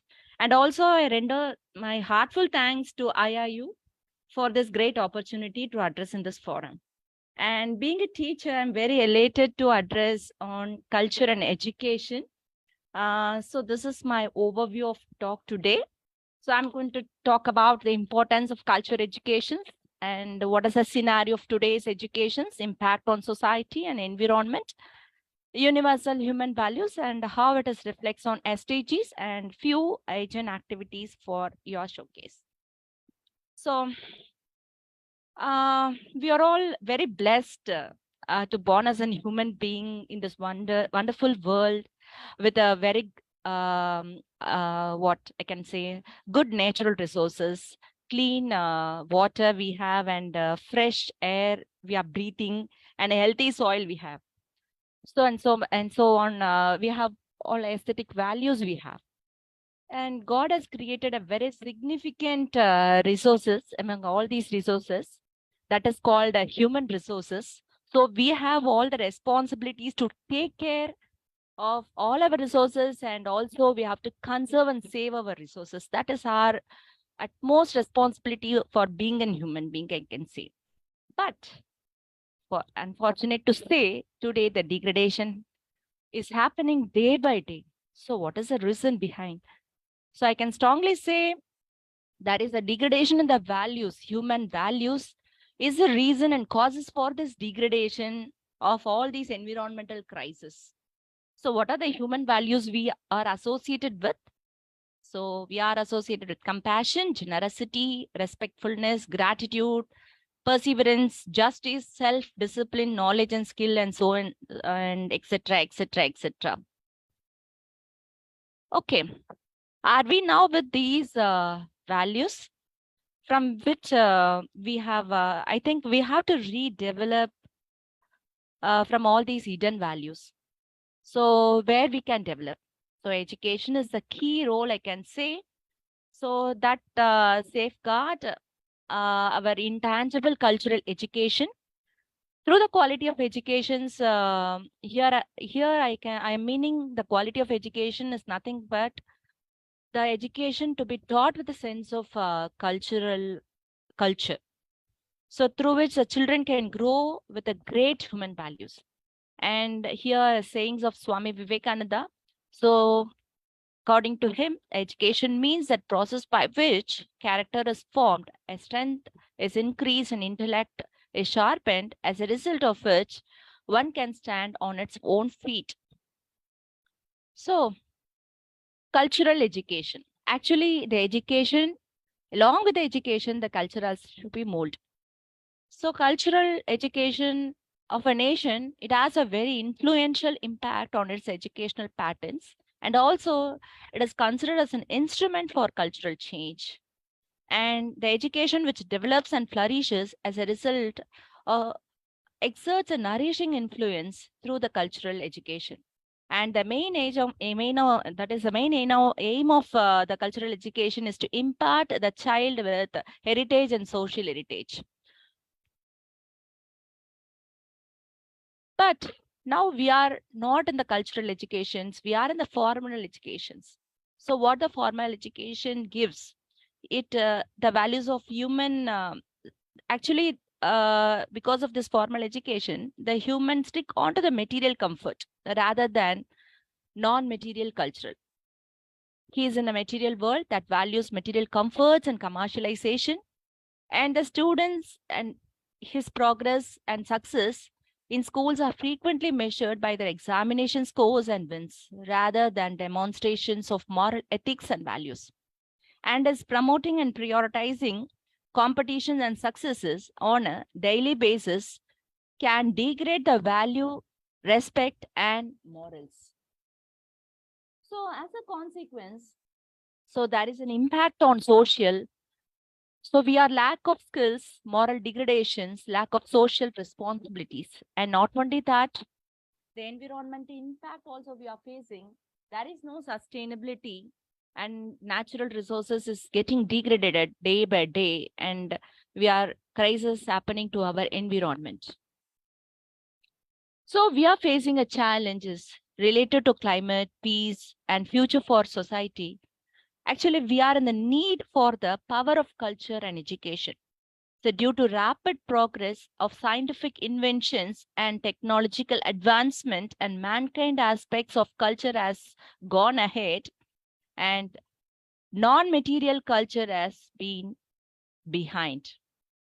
So then how our education should be? So we have to incorporate the value-based education in society that will result in growth, character, self-control, tolerance, selfless services to the society, harmony in the family. UN entities also aiming for galvanizing these commitments from higher education institution to teach and encourage research on sustainable development, greening the campus, and supporting the local sustainability effects. And UNESCO also has aimed to embed culture and the art in through the education as a key resources for human development. So exploring innovative pedagogies that develop learners' capacities to engage and responsible both locally and globally. So actually the formal education is only a skill-based education. It teaches how to do the things. Whereas a value-based education, it teaches what to do first and then how to do. So in this way, if you inculcate this in the children's mind, they will be very clear in getting the things, what to do and how to do. So they will be growing with a great success. So actually the present education systems has largely become skill-based and they emphasizes on science and technologies. So without any basic values. So it is clearly visible in the form of crisis happening in the environment and not only in the individual behavior, societal behavior.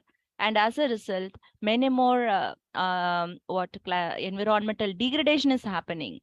So value education is to be understand human aspiration and to discover what is truly valuable in life. So universally, actually, the value education, there are some guidelines we have to be followed when we are incorporating these value education in our curriculum. So it must be universal, that is applicable to all times and places, and it must be a rational appeal to reasoning, natural and verifiable, that is naturally acceptable to human beings, and all encompassing, that is need to cover in all dimensions, that is thought, behavior, work, understand, and also individual families, societies, and natures. And that leads to harmony in the life. So when the harmony happens in the life, that leads to harmony in the entire nation. Actually, this is a vision of 2030 UN Sustainable Development Goals. So through which we able to obtain all the environmental crisis we have lost, I can say. So actually, universal human values now incorporated in the syllabus curriculum of the that is academic. Slowly, we are moving towards the real value of educations.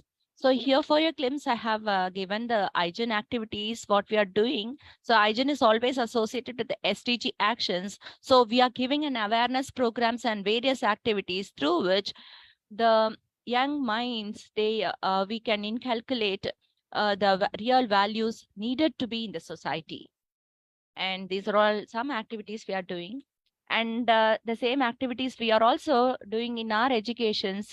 So many students, they are participating. Now they are started realizing what is really needed to their life.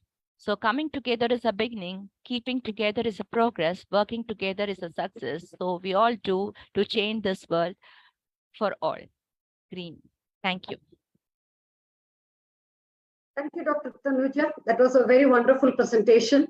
And being an educationist, and when we talk about values and education, I'm here bound to mention a very beautiful quote from our own country that is from that has been mentioned in the UNESCO conference by Dr. APJ Abdul Kalam.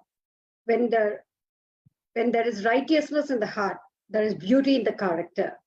When there is beauty in the character, there is harmony in the home.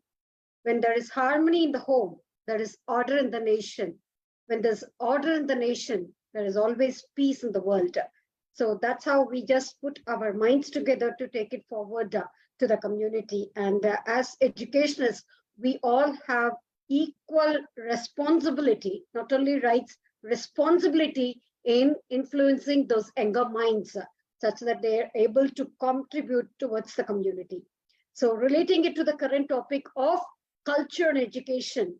So as you have definitely mentioned, very clearly mentioned, acknowledging the imperative context of relevant education, which encompasses the cultural heritage, history, and traditional knowledge, thus expanding the learning outcomes and enhancing the quality education, that is 4.0, that is for the SDG, Sustainable Developmental Goals. Thus expanding the learning outcomes and enhancing the quality education, especially for the younger people, as well as the appreciation of, without compromising the appreciation of cultural diversity, multilingualism, with art, education, and digital literacy, including school curricula and lifelong learning opportunities, as well as with AI, augmented reality, and etc. That really follows through. So, fostering the systematic integration of the culture into the formal and informal and non-formal education, including by valuing the contributions of all segments of the society to the transmission of knowledge. Well, very true, as you rightly mentioned, that you have been giving points of how you can address it at different levels of education that is to be accepted. Moving further, which is the most key vital part of it, is the supporting technical and vocational education and training, that is TVET, in the cultural sector through the structural investment in the public policies to foster the necessary adaptation of skills to support employment, such that these young entrepreneurs are no more going to be the job seekers. They're all going to become job givers, such that they will be able to come up in life, such that invest on the social role of museums, creative hubs, libraries, archives, cultural institutions, as that they take it forward as a renunciation, and they will be able to encompass the evolution of the cultural sector in collaboration with the relevant stakeholders, such as we are all working for UNESCO's national commissions. Thank you so much, Doctor. That was a quite informative session. Over to Madam Sandhya Balaji to welcome the next speaker on board. Thank you. Thank you. And now we all have a question in front of us. Is it possible to have a crisis-free world? Is it possible to have a crisis-free world? We are not able to have one session without crisis, you know that? Exactly. So if one session has so much of crisis, and it is something that has bound us together to overcome this crisis, the bonding as a team together of IIU and G20, today we could overcome so much crisis on internet and Zoom issues. So if that could be a small role of a culture of bonding between us, what role can culture play in overcoming the global crisis in the global economy?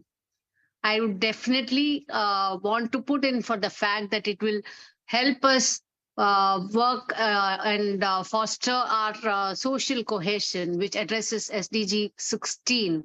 And we can also address with bringing in culture in times of global crisis can address and contribute to economic growth, and can also ensure sustainable consumption, which is SDG 12.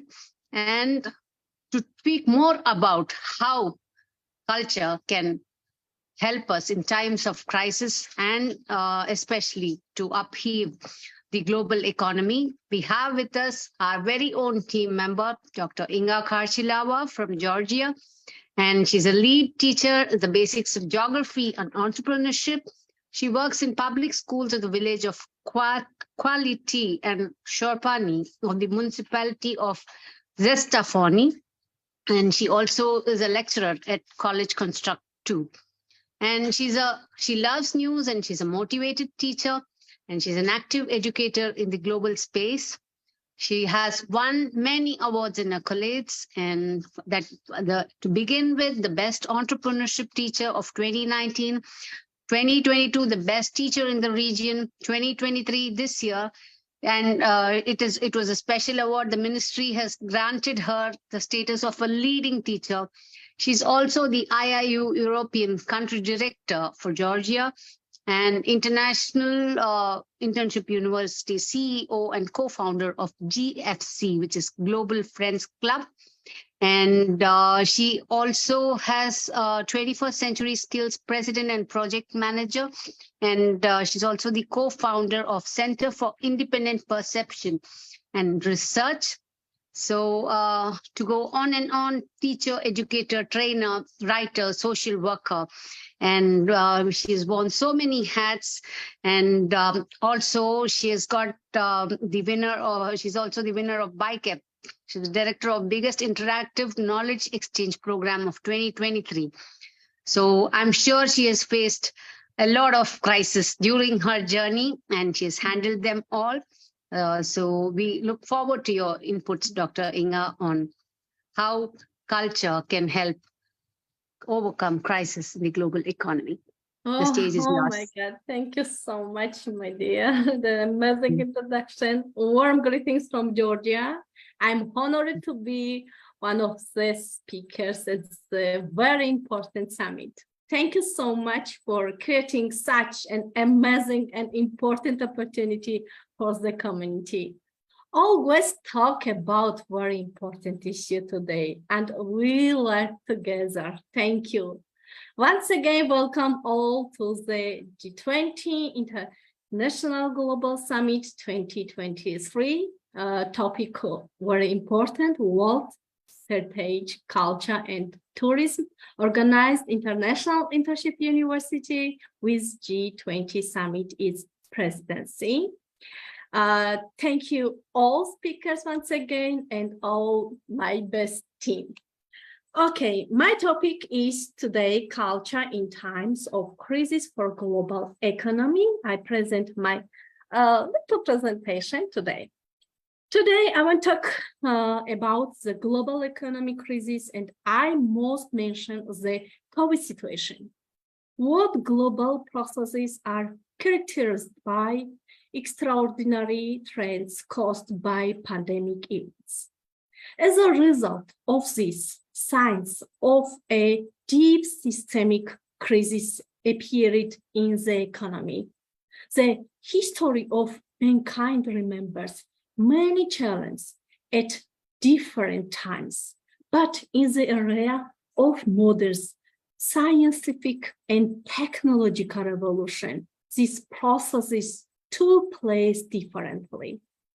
The whole scientific spectrum is involved in the problems of its study and correct understanding. Also, the desired results have not been achieved yet, and the assessments are different. In a state with a large economy were unprepared for the current processes in the economy. To overcome the crisis, it was necessary to perceive new realities. The pandemic crisis has shown that it is no longer possible to live in the old way, and it is necessary to come up with new ideas. For this, it is necessary to strengthen the economic policy. The expected new change made it is necessary to initiate revolutionary transformation is the field of technology and governance.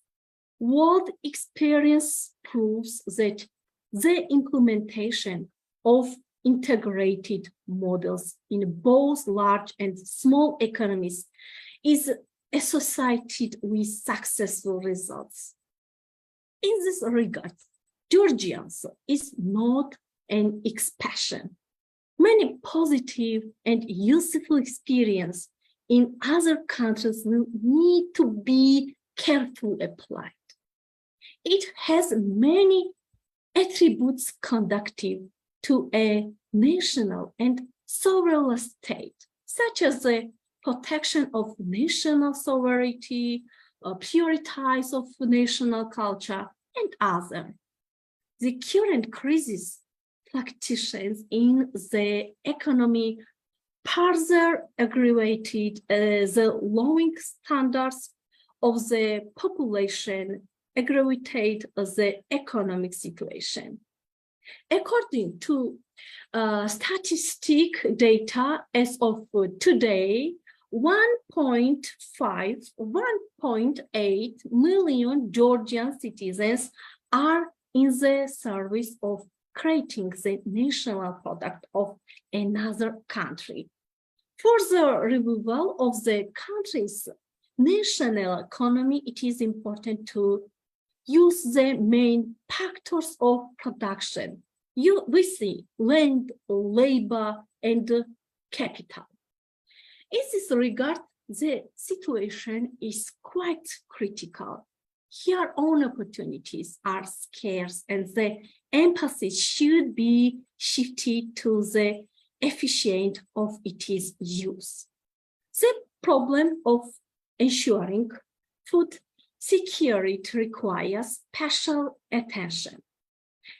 Okay, according to the focus of the World Monetary Fund, a 3.4% GDP growth is expected in 2023. It should be noted that Georgia is involved in global challenge.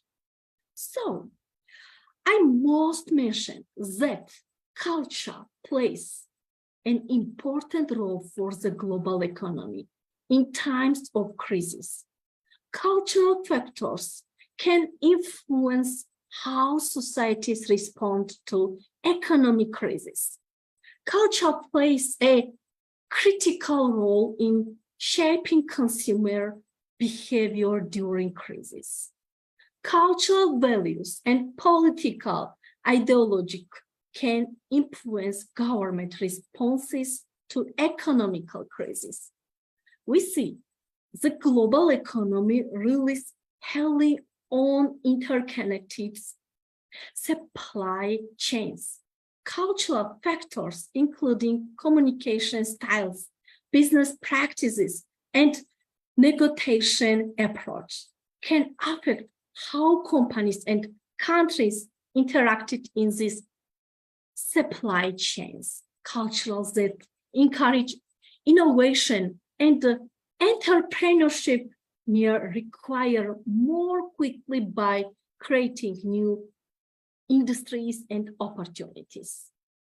In short, culture in times of crisis is intricately intertwined with the global economy.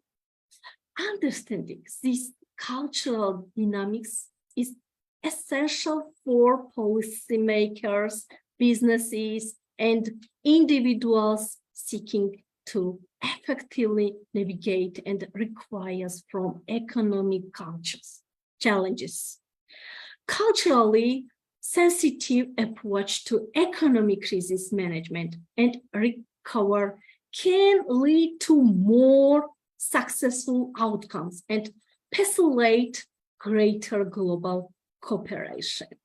Okay, so from this, it is clear that global challenges require the acceleration of national economies revival processes for which there are structural transformation and maximum and rational use of existing resources is required.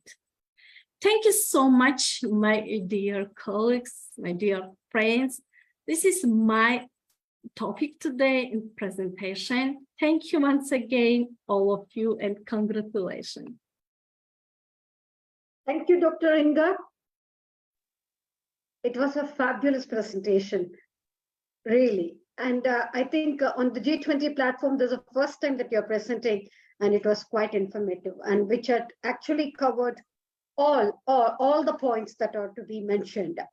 And in addition to yours, like we would like to sum it up on our behalf and with due respects to the audience, that we reiterate our call for the protection of cultural heritage, tangible and intangible, as well as the cultural expressions, notably in the times of crisis, including extreme climate events and natural hazards, and condemn actions that target culture in the context of armed conflicts and the use of cultural properties and its surroundings for military purposes.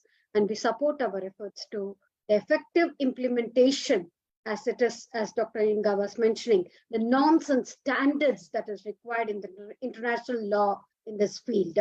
So in this particular, like we will definitely take it forward, taking all inferences that Dr. Inga was mentioning, including the strengthening actions in emergency situation as an ethical and security imperative to combat organized crime and financing of terrorism, and we'll be totally against it. And that's a call to the nation that we are asking about, based on the relevant UN resolutions, abiding by it by bringing all together on this platform, concern with the international institutions and organizations that, with due respect, we'll take it forward from here. Thank you so much on all those recovery strategies that you've mentioned here today. Thank you so much, Dr. Inga. That Thank was you so much. comprehensive. Thank you.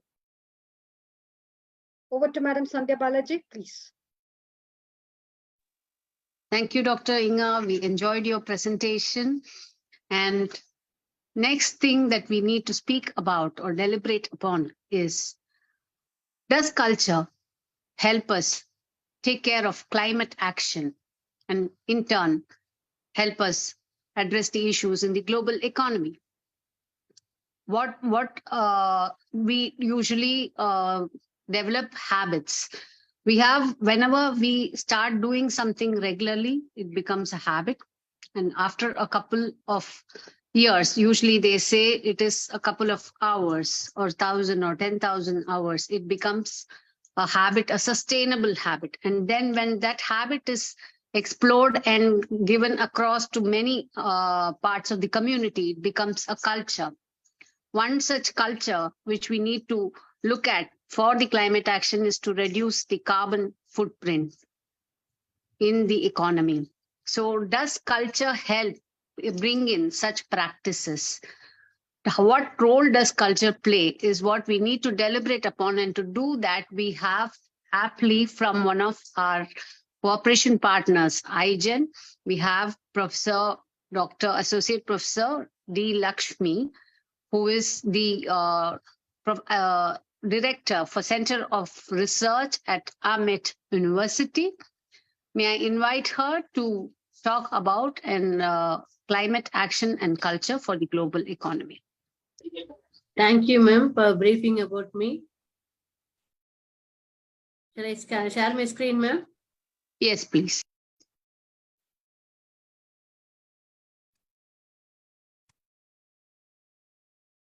Whether my screen is visible, ma'am? Yes, it is. You can try making it as a slideshow. Yes. Okay. Good evening, all. First of all, I have to thank my management to join, who made me to join with IGEN. And next, Ramesh sir, who has given me an opportunity to give this presentation, and also IIU for making me as a person for this culture for climate action for the global economy. I am Dr. D. Lakshmi, Associate Professor, and presently I am working as an Associate Professor in Amit deemed to be University. And also I am the IGEN NSAVE Club head. I will be coordinating 30 NSAVE Club activities. So today we will be seeing about what are the SDG goals, climate change and global warming, how it can be reduced, and the climate action plans, and how IGEN is contributing towards the SDG. So previously we were in Millennium Development Goals. It has 8 goals and 21 targets and 60 indicators. And now we are moving on from 2016 to 30. We are moving on 17 goals, SDG, Sustainable Development Goals, 17 goals, and it is having 169 targets and 304 indicators. So what are the United Nations Sustainable Development Goals are? It has 17 goals, which are backed up by a set of 169 targets.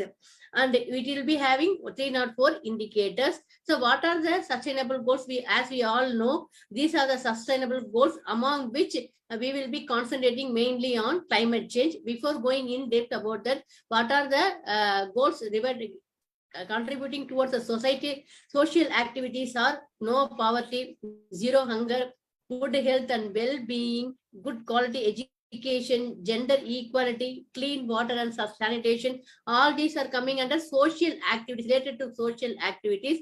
So these are the social activity sustainable goals.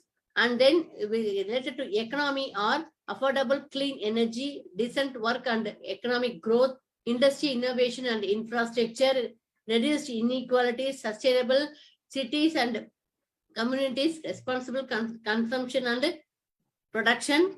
And related to environment is, we have 3. One is climate action, and then life which is below the water, what is happening for the below water organs, let's say animal natures will be dealt in the sustainable goal, and life on the land, what are the things that happens on the land will be discussed in this goal.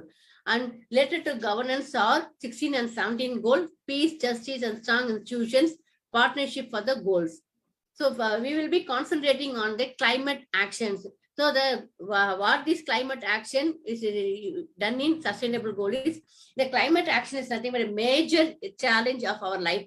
So the true is that is, you when compared to the if you go for 10 years, around 10 to 15 years ago, the nature as science and technology is going on improving, and the carbon emission is also getting increased, and which makes the climate also to change. So during the rainy season, we are getting a heavy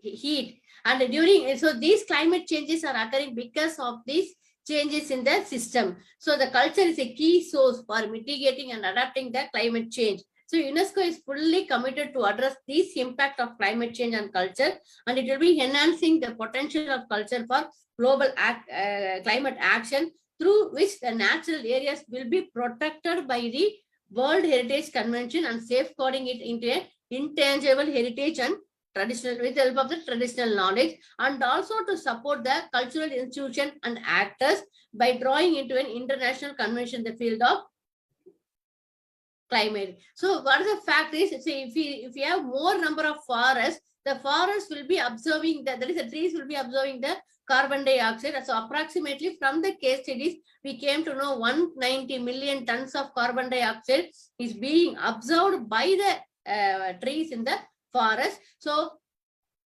as it is being getting damaging, we are facing the climate changes. So that has been shown here. Because of the climate change, what is the impact we are seeing in the nature? So based upon that, so what is the climate for these climate actions? What are the implementation plan we can do is, mainly we can teach the students. They are the major community. By making them knowledgeable about the carbon dioxide emission and about the climate change, we can make our society and the world as a zero carbon emission world. So for that, we are making our student community by teaching them how to maintain the system that we will be taking. It will be taking place in the teaching learning, and also by using the e-vehicles, we can reduce the emission of carbon dioxide. Thereby, we can reduce the emission. So the concept of sustainable development is it is a three-circle environment. That is, there is a balance between the society, environment, and the economy. So all these put together will form a society. So each and everything is having interlinked with each other. So the climate action for a global economy is, we have to change how we are emitting presently, majorly in the previous years and all, we are using coal as a generating plant. Nowadays, based upon the technology, the renewable system is coming into role. Thereby, we are reducing the usage of coal as well as the uranium. That is a nuclear power plant. So thereby, we are reducing the natural getting affected, and then we are increasing if we are not making any changes in this, what will happen? The greenhouse emission will be globally increasing. Thereby, we will be getting the higher temperature in different regions, which will be finally affecting the environment. So the total cost of global warming given by Ursula is this one. So 50 number of global $1 billion climate disorders have been taken place in 2020, and 29 average number of global $1 billion climate disorders has happened in 1990. And the cost of the damage is in the forest, the fires happened. Because of that, USD $12 billion have been, we have spent the amount, and because of severe storm, and that is because of the climate change, so USD of 63 billion has been spent. So these are the that is the cost of global warming which has taken place. So in order to come out from this, we as an individual has to play a role in order to reduce all this carbon dioxide emission. So based upon that, we IGEN have started a club called as NSAVE Club. In the other NSAVE Club, we'll be concentrating on climate change. So in that NSAVE Club, we will be having some objectives. We will making the students and the faculties to design an energy product which will be increasing the efficiency and also reducing the carbon dioxide. So emission of carbon dioxide. So that for that we will be making the students to adopt a village and give them the awareness information about the carbon dioxide emission and the appliances for how they are using. So those things we are considering it as 99 challenge project. We will make the students to. So this is our 99 challenge project. We will be making the students to go to the individual person's homes or any other common places like park, and we will be making the public to get aware of all this information. So when the equipment is not in use means by switching off the equipment, we are saving the power. By saving the power, we are reducing the generation. So thereby we are reducing the carbon dioxide emission. Like that, each and everything. So regularly cleaning the AC filter and maximum you are using the natural lighting purpose. And then we are using in the ACs and in the fridge AC and all, we will be using the star rated stabilizers. Thereby we can reduce the fluctuation, power fluctuation. Thereby power quality can be improved. Like this, we will make the public to understand about the utilization of all the appliances and thereby reducing the electricity bill. By reducing the electricity bill, we can reduce the power generation. Thereby we are reducing the carbon dioxide emission. Like this, the students will communicate with the environment, with the society, and make them to realize about the carbon dioxide emission.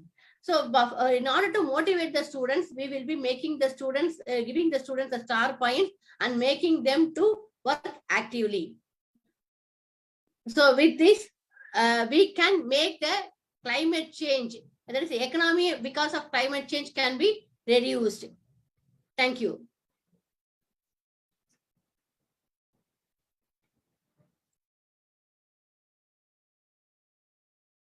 Thank you, Dr. Lakshmi. Thank you, ma'am. Thanks for briefing about very elaborately about IGEN projects and moving on, like basically like when it comes to the climatic change, and we stress with you on this platform, we stress the importance of integrating climate, cultural heritage and creativity into international discussions on climatic change. That you have given an example of IGEN projects, how we take it forward to the younger generation. Thank you so much, which has given a multidimensional impact on safeguarding of all forms of cultural heritage and expressions, acknowledging the roles of culture for climate action, notably through the traditional and indigenous knowledge systems. We therefore encourage you to develop the operational guidelines on the subject in the framework of UNESCO conventions and recommendations in the field of culture, as it is already mentioned through the ages and the years of 1972, 2001, 2003, and 2005. And moving further with the conventional systems of UNESCO of 2011 and 2015 recommendations in synergy with the relevant international organizations and frameworks that are involved in it, into it, that UNFCCC and Conventional Biological Diversity, which is CBD, the World Meteorological Organization, WMO, and the United Nations Agriculture Organization, FAO, United Nations Environmental Program, UNEP, and Intergovernmental Panel on Climatic Change, IPCC, as well as the flexible mechanism for addressing the impacts of climatic change on cultural national heritage, with the aim of assisting the member states in the development of the policies and strategies to address the extreme climatic impacts and affecting the entire cultural sector, which encompasses the cultural heritage, including the underwater and the national heritage and the cultural and creative industries, livelihoods, and so on. Thank you so much, ma'am. We will definitely work together as we are taking up this chapter as a carbon foot, reducing the carbon foot of the cultural sector. Thank you so much. Thanks for your presence and your information. Your presentation was quite informative and comprehensive. Thank you so much. Thanks for the contribution. Over to Madam Sandhya Balaji to invite the next speaker on board. Thank you. We are going to deliberate on the next pointer, which is the illicit trafficking of cultural property vandalizes the global economy, which is absolutely true. Combating the cultural property trafficking is essential for safeguarding cultural diversity and promote economic growth, and also which also in turn helps in advancing sustainable global development. So to speak about this, we have amongst us, just give me a minute, excuse me. Yeah, we have amongst us Dr. Jeannie Rapstad, who's from the USA, and she's an award-winning speaker and writer and entrepreneur. She's the president of Jeannie Rapstad Enterprises, LLC, based in Hammond, Indiana, USA. And Jeannie offers entertainment programs for hire, as well as speaker and pitch coaching and humor workshops for business and youthful speakers. She offers products under her trademark, Speech Genie, and she's the creator of Speech Genie, speech rehearsal methodology, computer learning platform. And more to her, she teaches a workshop for entrepreneurs at Purdue University, Northwest Commercialization and Manufacturing Excellence Center in Hammond. And she's also worked as an adjunct lecturer at Indiana University Northwest. And she calls herself a lifelong educator, and she has taught various subjects over the years. And she has taught English as a second language for 2 years in Japan. She's also worked as for several years as a freelance artistic director for musical plays for school children from grammar school age through junior college. She's also an actress and a comedian, and her trademark one-of-a-kind humorous show, Jeannie Rapstad Presents Comic Sketches, is directed towards upscale senior residence communities and theatrical venues. So having worn different hats, she's also the lady who wears a hat here, and she's here to speak about how we can combat illicit trafficking of cultural property. And we look forward to lots of humor in this serious topic. The stage is all yours, ma'am. Thank you very much. May I share my screen? Yeah.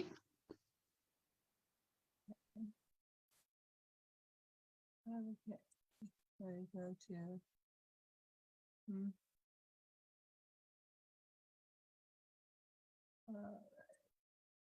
From the beginning. Okay. Can you hear me pretty well? Great. Okay. Yes. Good. Yeah. My presentation is titled "The Illicit Trafficking of Cultural Property Vandalizes the Global Economy." The facts and statistics for this presentation were sourced from the United Nations Educational, Scientific, and Cultural Organization website, also known as UNESCO, their periodical titled Courier, and their ads on adsoftheworld.com. Now, here are the numbers, pretty staggering, and this is as of 2019. The global legal sales of art and antiques was 64.1 billion. This is the legal sales. And most of that, of course, are in the 3 major art hubs. The United States, 44%, the United Kingdom, 20%, China, 18%, and the rest of the world, 18%. There is an estimated 1,742 billion. So this, we're talking about $1 trillion here of art in private collections. And this was pre-COVID. There was an insurgence of looting of archaeological sites during COVID because there was very little monitoring of the sites. Now, the increase in demand drives illicit trafficking. And so we have certain designations of how these products work through the system. So there's the country of origin. And so these illicit excavations are conducted by organized criminal groups in many cases. and often local residents who are very poor. Sometimes they're farmers, construction workers. They come across an item in the field, they take it to middle management type of trafficker who pays them a little bit of money, which is a lot of money to them. And then the trafficker works it through the original channels. Most of the plundered objects are not listed on any inventory, and therefore they're not covered by the provisions of the 1970 convention, since the countries and origins cannot establish their provenance. The intermediate countries are used often to create false certificates of authenticity as these illicit items are trafficked, mostly by ground, because there's a whole lot more scrutiny at airports. So they're usually transported by car, bus, train. The destination countries end up probably in the hands of private individuals who can pay for them, or Western and Asian art dealers, and many of them are not too picky about the source of the object that's brought to them. And there's been a lot of work recently to try to stop that, to build up some more rules and regulations for the art dealers. And as I mentioned earlier, the COVID-19 pandemic really exacerbated the problem because the people who were watchdogs were no longer working. So the people of criminal enterprises worked overtime to find and traffic these art items. And then for almost 10 years, illicit items have been available for sale on social media websites such as eBay, Invaluable, Catawiki, and Go Antiques. Facebook finally cracked down on the illicit trade on their website after many, many complaints going back to the Arab Spring of 2011, where the archaeological sites in Iraq and Syria were being plundered. So they finally did something about it only in 2020. Through social media, a potential buyer can place a loot to order item. Let's say you want a specific item and you put it on there in those websites that people go to, and then somebody shows up with what you asked for. They go and find one on the black market and deliver it to you. eBay has 182 million users, and Facebook has over 2 billion users and is accessible in just about all the developing countries. November 14th is designated as the International Day Against Illicit Trafficking in Cultural Property. On November 14th, 1970, the UNESCO Convention on the Means of Prohibiting and Preventing the Illicit Import, Export, and Transfer of Ownership of Cultural Property was signed and later came into effect on April 24th, 1972. It's a global treaty that states that theft, looting, and illicit trafficking of cultural property is a crime. It deprives people of their history and culture, and it weakens social cohesion in the long term. It fuels organized crime and contributes to the financing of terrorism. As of April 27, 2023, 143 states have ratified the convention. Now, supporting the 1970 UNESCO Convention is the MONDIACULT 2022, which is the largest world conference devoted to culture in the last 40 years. It was held in Mexico City over a 3-day period with nearly 2,600 participants. At UNESCO's and Mexico's invitation, 150 states sent delegates to the conference. 135 of those states were represented by ministers of the highest level of culture in the country they came from. All 150 states unanimously adopted the Declaration for Culture at the end of the 3-day conference. The text affirms culture as a global good. It reflects countries' agreement on a common roadmap to strengthen public policies in this field.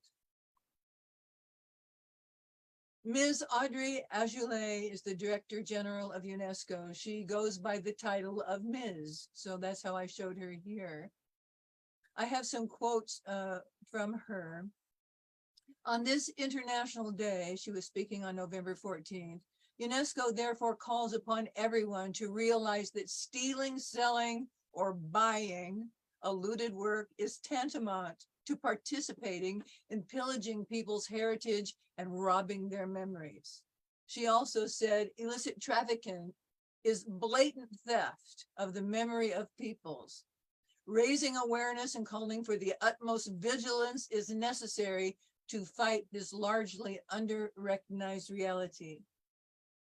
She went on to say, because there is no supply without demand, we are also turning to the art market, with whom we have this year increased our exchanges, so that traders in cultural property improve their professional practices.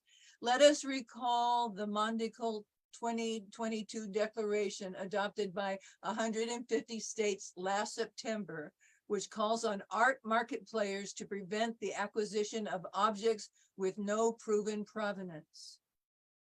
We must all join together to fight illicit trafficking in cultural property.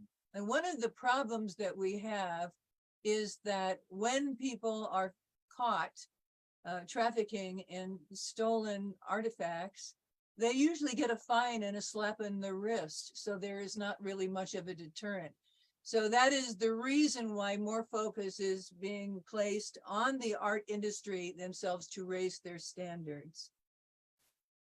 UNESCO started the Real Price of Art campaign, and these images are from UNESCO.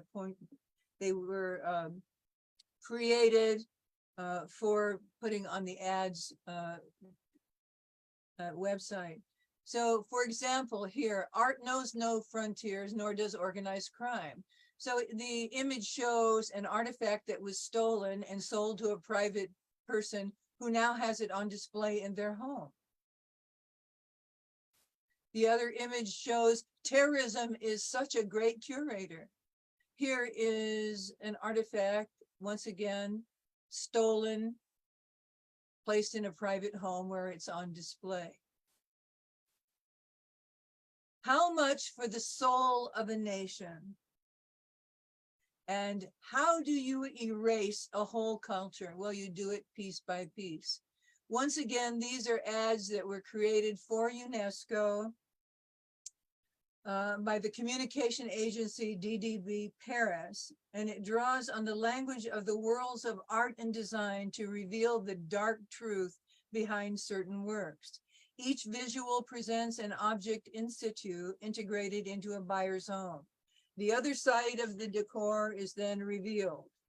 Terrorism, illegal excavation, theft from a museum destroyed by war, the canceling of a people's memory. Each message tells the story of an antique stolen from a region of the world, Middle East, Africa, Europe, Asia, and Latin America. Supporting an unarmed conflict has never been so decorative as it vandalizes global economy. So these statements are from UNESCO's ads on the asoftheworld.com website. I quote, "The price of trade in cultural goods represented more than $60 billion in 2018. An estimated additional $10 billion would be illicitly traded and stolen from the economies of the plundered nations. This trafficking, fueled by the looting of archaeological sites, often on an industrial scale, is a blatant theft of a population's memory and cultural wealth. It is also one of the most important sources of funding for criminal and terrorist organizations. This is a reality that we tend to underestimate. Theft, looting, and illicit trafficking in art are real crimes. In addition to directly funding criminal organizations and weakening the societies of the affected countries, they deprive people of their history and culture, which is an irreparable loss of identity. Thank you for this opportunity to present on this important topic.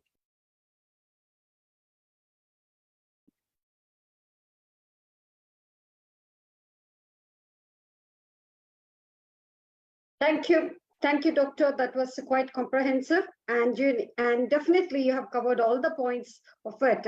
And when we are talking about illicit trafficking of the cultural property, well, my eyes just can't afford to move away from you because of the hat that has put you on.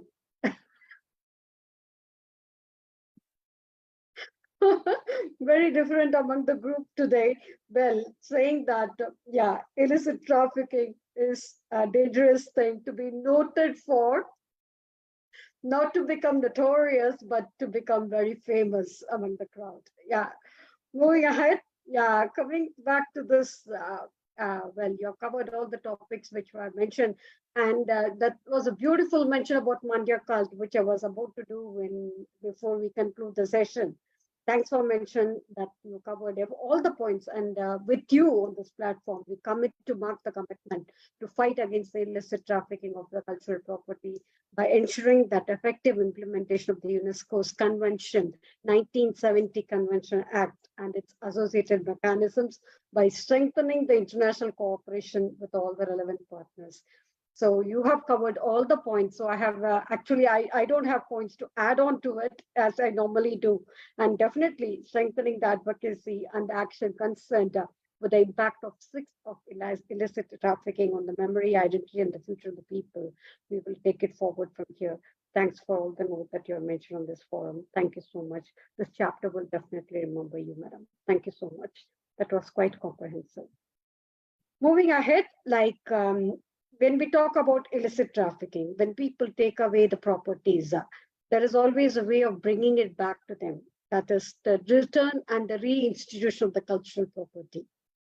And when we talk about return and reinstitution of the cultural property, when we talk about bringing back home, as we move to different topics, we get engrossed within the topic, and we just think about it, and we start taking notes, and we start taking inferences. But who is the person who brings us back to the food, or to the core, or to the roots? Is that Madam Sandhya Balaji?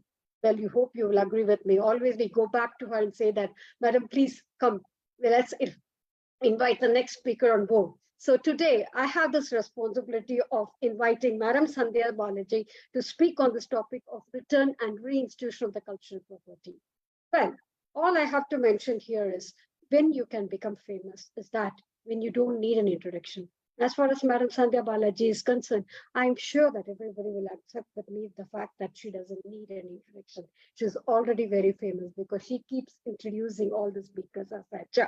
Being an educationist, management consultant, entrepreneur, a motivational speaker, and also English and German language trainer. I think she's going to deliver our presentation in German today to keep us all engrossed with that. But the past learning and the present development convener of the Asia Pacific region, the Ladies Circle International, past national learning and personal development convener of the Ladies Circle India, may I have the privilege of presenting before you Madam Sandhya Balaji to advocate on the topic return and reinstitution of the cultural property.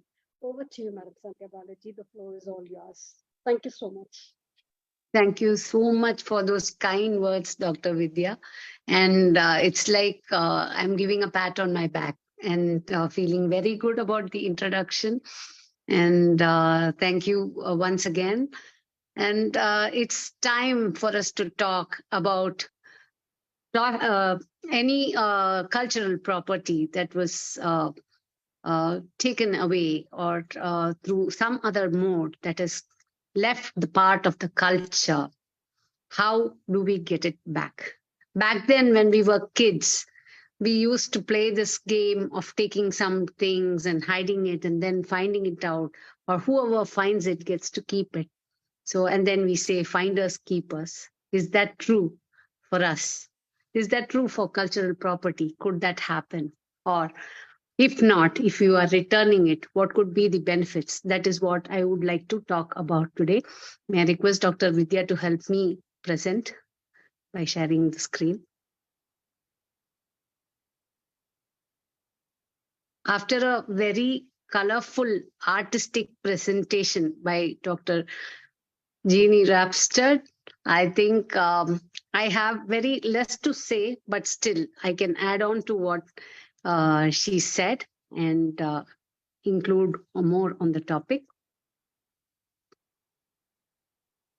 I'm actually taking the risk of presenting because already 2 windows of mine are open. And if I have a fear, if I start presenting, I may have to exit. That will not be able to absorb so much load in that. I can also try, but again, like always, there is an issue. I don't know why. I think from my Zoom account, I'm unable to share. And today, I think I'm in the host also. If I exit, the whole meeting will. Okay, let me just try.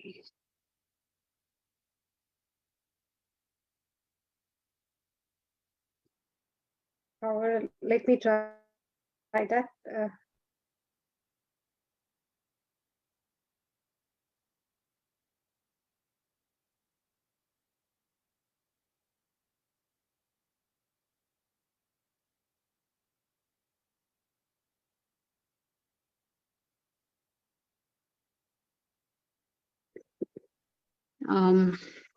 No, it's not working actually. Okay, I shall just go ahead and present without the presentation. Is that okay? Yeah. Please. Okay. It's not even getting downloaded in my system.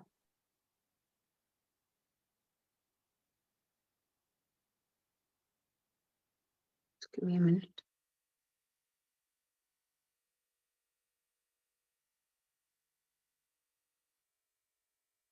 You can do one thing. You can share in the chat box. Can you share your presentation in the chat box? Yes, I can. Yeah, because downloading will be a problem then for me. It's not getting downloaded.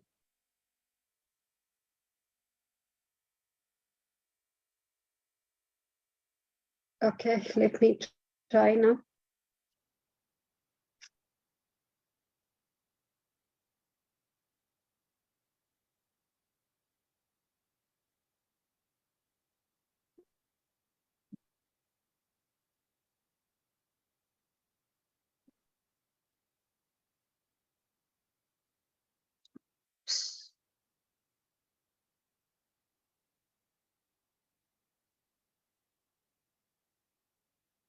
Sorry.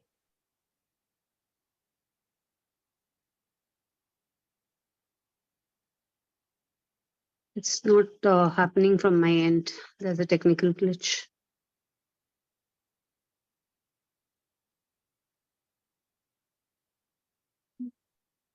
Dear, you can Not share too slow because and I help you. I share. Yeah.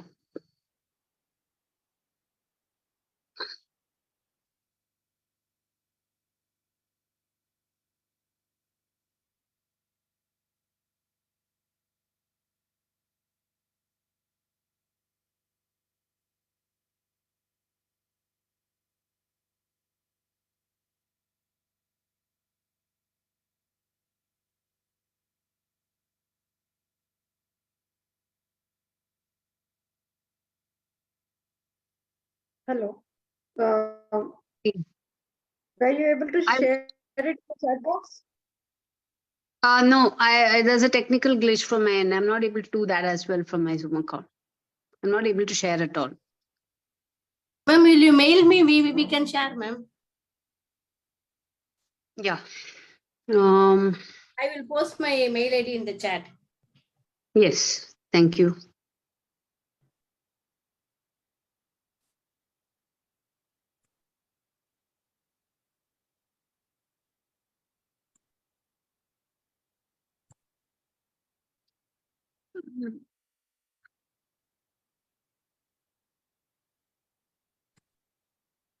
Posted, ma'am. Yeah, I'm sending it across now.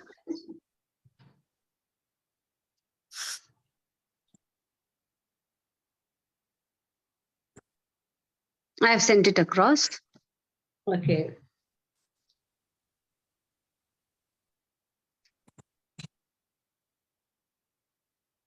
Refresh. I did not receive. Yes, ma'am. I will share you now. Yeah.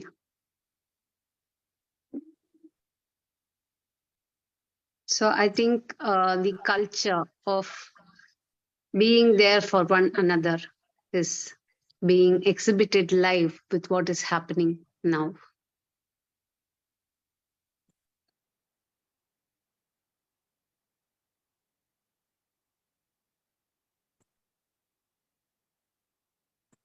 I am sharing my screen. Yeah.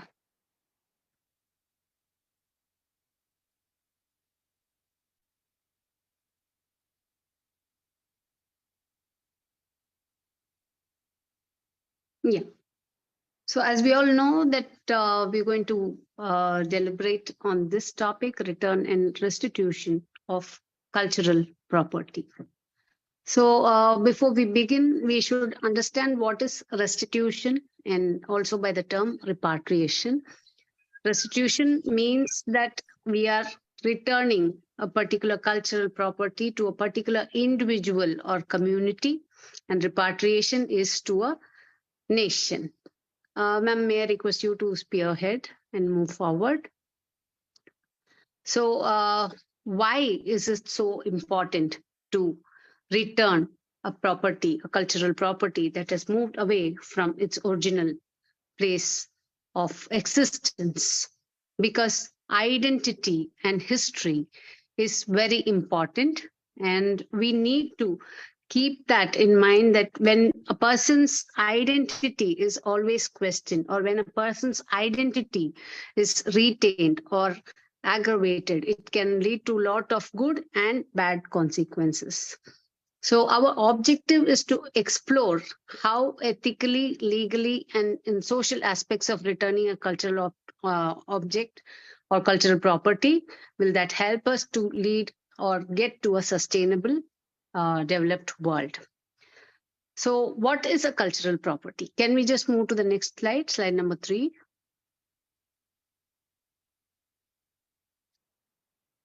Yeah. It is basically defined as objects of historical, artistic, or archaeological value. And it may include different types of artworks, artifacts, manuscripts, or even sacred objects. And how, may I request you to move to the next slide, ma'am? So how this cultural property is acquired is mostly through colonization, through conquest, and sometimes through exploration. How, like Dr. Jeannie said, it could be by some farmers or mining workers who end up getting this cultural property, which they may be aware or may not be aware. And when it is discovered, these products or these things end up in museums and of different countries. So always there has been an ethical debate on the ownership. Like I said, finders, keepers. If something has originated from country A, I don't want to take names of any countries, and it is found in country B. So the B will say that we found it here, it is ours, and country A will probably ask for its origin because it rightfully belongs to them. And here, when we are looking at an argument for a return, why it should be returned, there has to be a mutual respect for from where this thing has been sourced, or to what it means to that particular community or wishes, or how it impacts their society. That should be considered. Now, coming to the legal framework or that governs the restitution and return of cultural property, like Dr. Jeannie had already mentioned, the UNESCO 1970 Convention, it prevents the illicit trade of cultural property, and also the NAGPRA, which is the Native American Graves Protection and Repatriation Act in the US. that also governs the illicit trade of these properties and ensures or intervenes or mediates the return or repatriation of such artifacts. And there are a couple of case studies which are very famous that has brought about the return and restitution. One is the Elgin marbles in the Greece, which actually found its way through an earl by one by name Bruce, and he had given it, he'd obtained it from Greece, and he had settled for these marbles are in right now in the British Museum, and they are still under discussion and they haven't been returned to Greece. Another thing is Benin bronzes, which is from Nigeria, and two countries are involved in this. One is again Britain and Germany. So Germany has respected Nigeria's decision and demand for return has returned, whereas the case still is yet to rest from the side of Britain. And as far as the Native American artifacts are concerned, the US law that has governed on the return of it is still to be resolved. Now, what happens when we restitute or reinstate a cultural property back? It basically brings in a good collaboration and goodwill, and it brings in a lot of cultural heritage for the future generation, of course, and it brings in a lot of patriotism, feeling of belongingness, and it also brings in a feeling of healing among two countries which were not in such a good terms. But then, what are the challenges that are there in bringing up a restitution? At the moment, there is no clear legal mechanism for repatriation. Even though we have the UNESCO's team, there is a committee for resolving the issues. There is a committee to mediate, but there is no clear-cut path. So as part of my speech, I would like to put forth that there has to be a clear-cut mechanism that has to be brought about for repatriation and return of cultural property. And the conflicting claims, the country of origin and the dispute of ownership, even for that, there has to be a clear method that has to be put forth.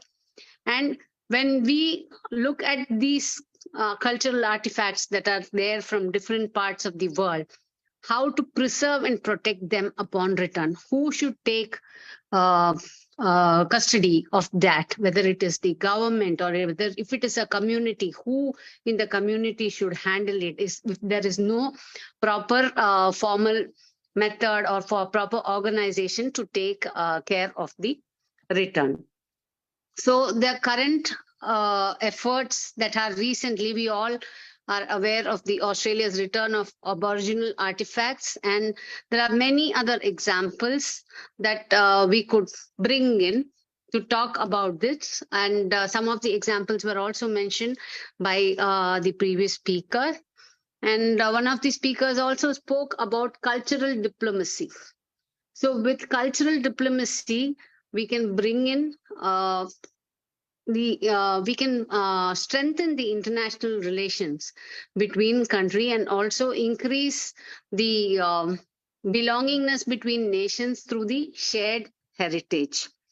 So here we can see that the role of the museums are very important, and how they help us be the custodian of the cultural property. So which means we have to help and promote them, and we have to balance the preservation. There has to be research and the ethical consideration.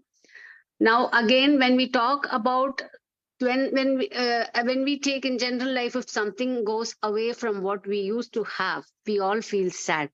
So if there is a source the country which returns to the source may feel the void that this particular cultural property is missing out of their society. For that, we may look at something like 3D printing for reproducing these artifacts to be shared so that it is also there in the country that it was retained, and also through digital repatriation by creating a virtual exhibit of this cultural property. Another method which will help in restitution is to bring in public awareness and education, which again has been discussed in detail by the person who spoke about education. And it is only through education programs that we can inculcate empathy among the current and the future generation. So what are the economic implications of this restitution? One, for the source country from where this property was where it belonged. Once it is back, it will be a great source of income because it's going to improve the tourism prospects. And the challenge will be for the country from where it is returned, because but then again, we are looking at a digital archive of the cultural property wherever possible. And I would then like to say, ma'am, I would like you to move to the slide number 18, which is like indigenous knowledge protection, which is recognition of indigenous knowledge and cultural expression help us when we restitute properties, it brings back the cultural expression, which means it brings back a lot of cultural identity that was missing. Maybe if you look at the dancing Shiva or the Nataraja that was brought back to India, it brought in waves of lot of belongingness. Of course, the void again has to be this thing. So the balancing protection with sharing the global benefit, that is we all know that these kind of illicit trafficking also leads to such kind of cultural property in other countries. So here right now what we should do is, wherever there is a void, we must create a comprehensive digital archive of artifacts. And there should also be documentation, and there should be it should be applied. It should be supported with research. And repatriation can only happen through the correct process, only through such a method. So there is a growing momentum for repatriation in the international discourse. So because everybody wants to bring back their piece of homeland to their own homeland. And the laws and policies that we are looking at should be coming forth in a proper form after summits such as these. When we present papers, there should be cultural property cannot be taken lightly. At the same time, if it is taken lightly, it may lead to serious consequences. So we have to establish a personal connection and encourage the audience, that is the citizens of the world, to reflect on their personal connection with the cultural heritage. And that is how it brings about more understanding and mutual respect. Now, it is not only pertaining to the countries of source or countries of return. As every global citizen, we must emphasize on the collective responsibility to preserve and respect cultural heritage, not just of our own country, but to every part of the world. And we should acknowledge that it is a fair and just action to return it to where it belongs. And with this, I would like to end my presentation saying that to bringing about respect for both the source communities and holding on to the heritage of each and every country can bring about inclusivity in the cultures to accept and reciprocate with mutual respect. And that will definitely lead to a sustainable developed world that we are all looking for and working for. I thank you so much for the opportunity, IIU and Dr. Srividhya. And it has been a learning experience for me presenting here. Thank you so much. Madam Satyabalaji, it was quite comprehensive and very informative and to the point as such. You just nailed it with mentioning to the call of open and inclusive international dialogues for the return and the reinstitution of the cultural property, including the illegal exported property to other countries to the origin. Well, we will definitely promote the effective implementation of the existing legal frameworks or policies for the return of the cultural property to its countries of origin and reinstitution of the in case of illicit appropriation through proactive mediation with the UNESCO intergovernmental committees for promoting the return of the cultural property to assist the countries for the conservation and the management of the cultural property of the situations as it is required. So moving further, thank you so much. It was quite informative, and thanks for all those concrete measures and initiatives to combat on this increasing phenomenon or encourage the art market sectors of the museums and the private collectors to adopt it. And we really stand by you with this. Thank you so much.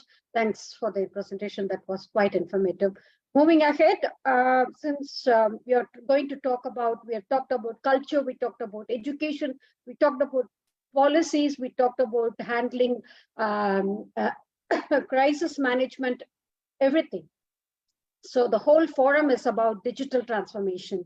Today is the digital era, the new era, the AI era, the AR era, the VR era. So to throw more light on that, may I request Madam Satyabalaji to present Dr. Nada, Professor Dr. Nada, before us to talk more about, to share her insights on creative economy and digital transformation. Over to you, Madam Sandhya. Thank you so much. Absolutely. Today, everything works in a matter of clicks, in a matter of seconds, and digitalization is needed in every aspect of our life. And of course, we need it in our economy as well. So, and who else can better present it than our Professor Dr. Nada Ratkovic, who's a co-founder of IIU Europe, who's the president IIU Research Center, country director IIU Croatia, and co-founder ICWP. She's an assistant professor on Faculty of Economics, Business and Tourism, and she's a professor mentor in high school, VET school, specialized fields of science, technology, innovation, and she's on to research on statistics, math, informatics, STEM, economy, business, tourism, entrepreneurship, accounting, finance, ecology, and SDGs, women's rights and human rights. And she has adorned special roles as educator, researcher, trainer, author, reviewer, project manager, international speaker, moderator, motivator, and woman empowerer, humanitarian and social worker. So computer informatics, STEM expert, system manager and designer of ERP Infosystems, Microsoft innovative educator expert, and Minecraft global mentor. She's a certified accountant as well, and also a certified ISO internal auditor, advisor in the Agency for Education and Training, active council member on the Operations Research Association of Financial Professionals. She's a very active educator at the Center of Excellence, and she's a teacher for the teachers, and she has received many honorary doctorates. And her introduction goes on and on and on. Her short bio will run for probably hours. So apart from many other achievements of hers, she's a multitasker, global educationist, and she's won many awards, recognition, diplomas, certificates, and medals at national and international levels. And so she has also inspired the world, and she deserves a place in the Golden Book. So many recognitions for all the humanitarian and volunteer action, and she works with students with special needs and gifted students as well. Professor Dr. Nada Ratkovic. I think this is a very small introduction of all the beautiful achievements that you have made. We welcome you wholeheartedly and looking forward to your inputs on digitization and creative economy.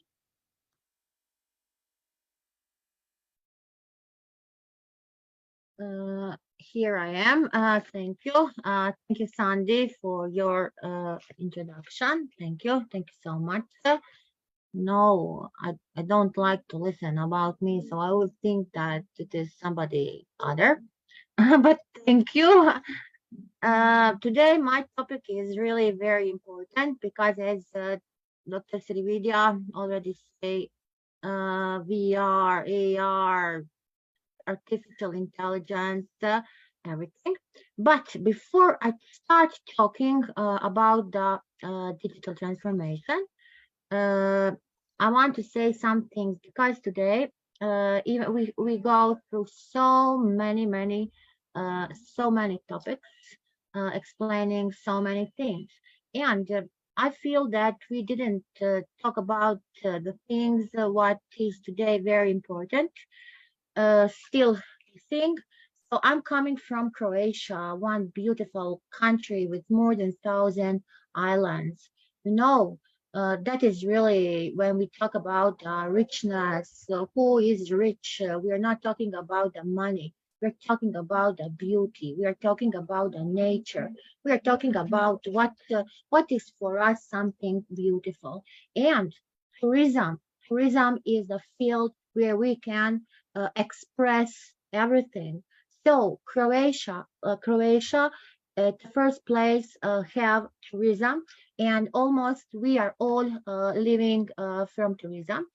I can say also that I am investing a lot in this tourism, especially in rural tourism, because my parents are from the rural part of Slido County, where we have beautiful old houses, old stone houses, and where we have our guests, and there me and my family are taking care about that. So there is no money that somebody will offer me to sell him that houses.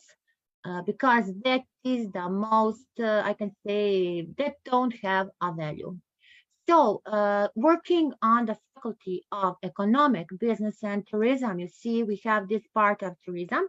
Even I don't have the subject in this tourism, but I'm working for that and part of like an entrepreneur here. In this part, I'm an entrepreneur.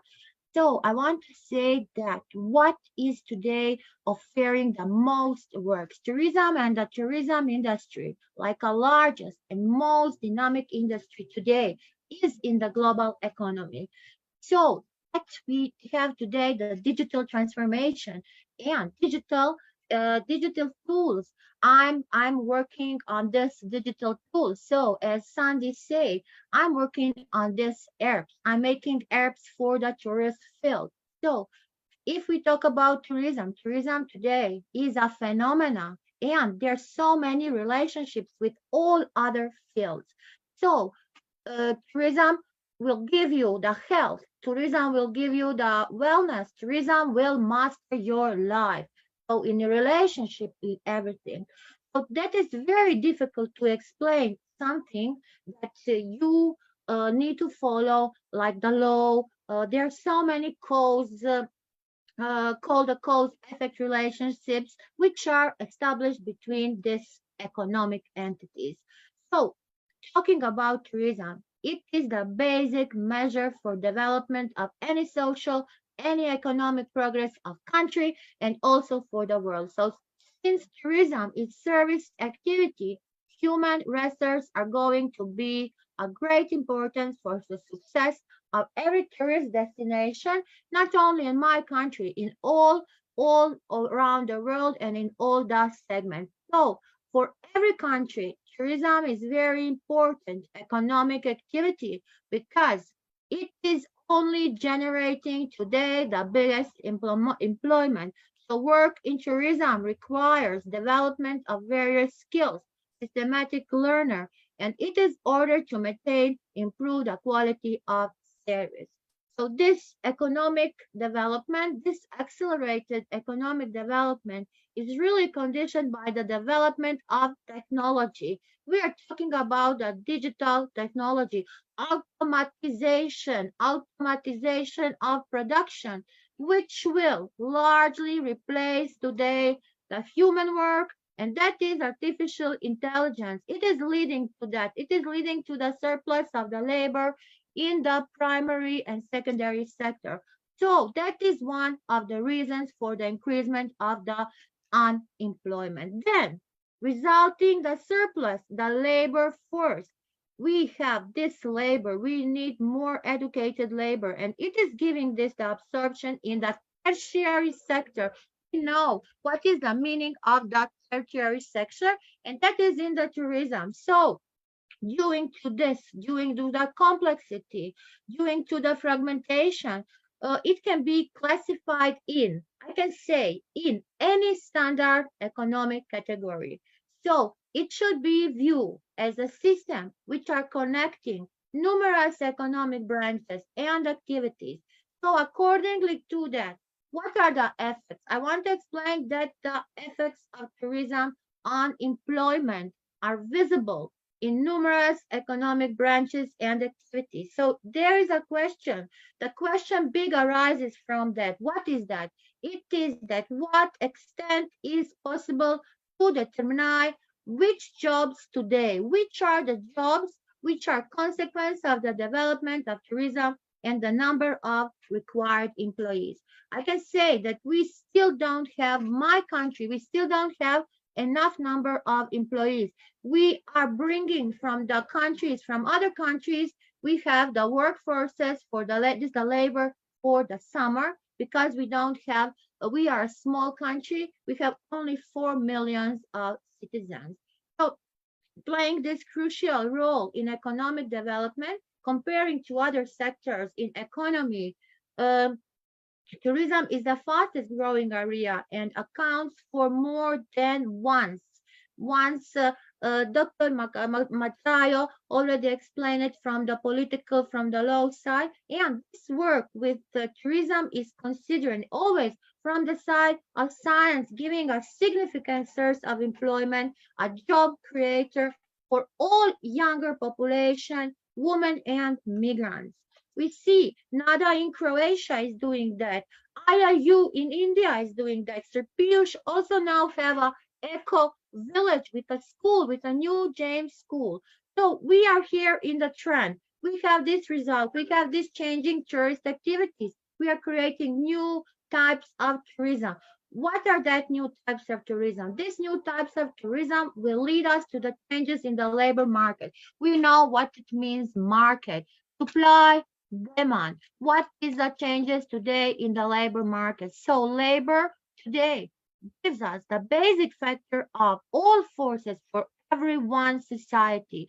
So if we look at tourism like something diversified or diversification, so I can say there will be so many other activities, opportunities to make that career, to make the job for the future, for all the generations. So young people today are the key to success in tourism, but success requires competence, and we already say which competence the youth need the expertise, need the skills, need to brush and bring a fresh new knowledge. So these employees in this demand, what I'm talking about, the demand, it is necessary to achieve some competitive positions. So not on the domestic markets, on the international market. So I will say now, we know there are various types of tourism: rural, cultural, thematic, religious, health, adventure, congress, so scientific tourism. You know, this is for me very, very special, this type of scientific tourism.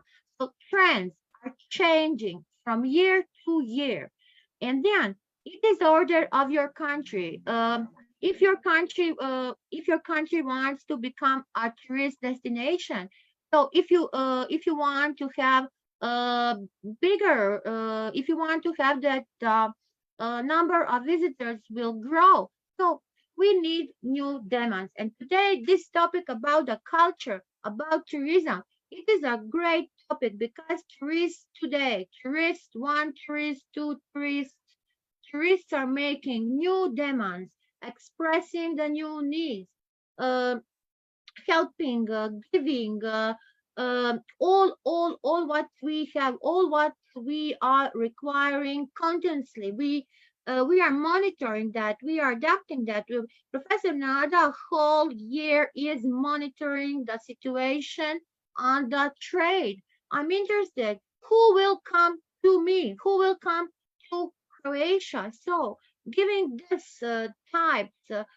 Encouraging children. Also, I want to mention here when we are in this branch of tourism, uh, why I started with this rural tourism because so many projects with my student we are doing on a smart village, and be sure that my village will be very soon a smart village. So investing in the quality, learning the students, giving the quality, giving the standard of the education. So I want to say it is not only traveling, it is not only attracting people. We want to attract the resters. We are talking about sustainable development goals, all sustainable development goals. So according to the World Trade Organization, we are thinking on this. Yes, a tourist is a person, is a domicile who is going to a trip for a reason. So I am deciding to go on an official trip. I want to go to a conference. I want to go to a cruise, or I want to go to work somewhere. So at the last time, at the last maybe 24 hours, it is very necessary to us to know, to make a distinguish who is tourist, who is visitor, and who is the excursionist.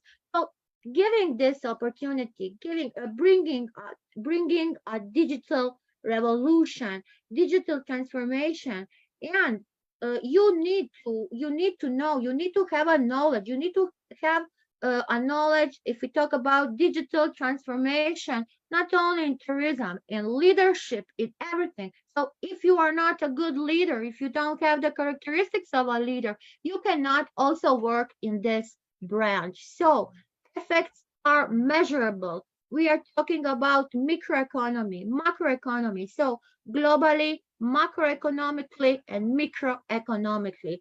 So scientific, NADA has another part which is interested, and I'm sure that in few years I will also bring that, and that is scientific research, and it is starting with this integral approaches what I'm talking.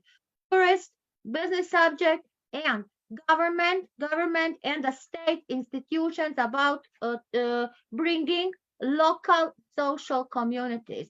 So all that characteristics, needs, wishes, habits, possibilities, behavior will make a decision how this would need to be, what will be the meaning of the scientific research, and it cannot be without innovation, invention, patents. That is a part of that. So if we bring that in this branch and in this MyCat smart village, I'm sure that we will have more jobs, more tourists. We will build a better career for the youth. We will give the synergy for the education, and we will follow all this trends what we need, and that is what I'm talking and what I'm saying.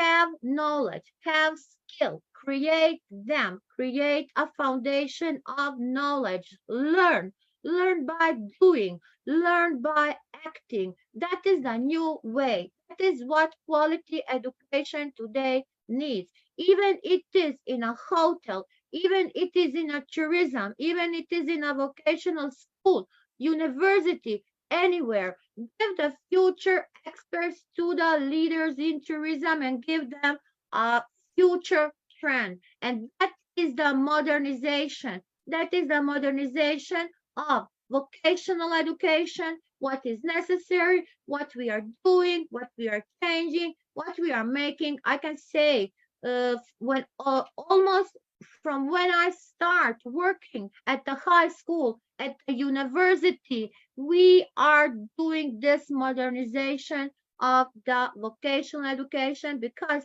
we cannot live without that. And question is arising every day. We have more questions. Do a practice, not only theory, hard skills, soft skills, organizational skills, digital skills, entrepreneurial skills, people management skills.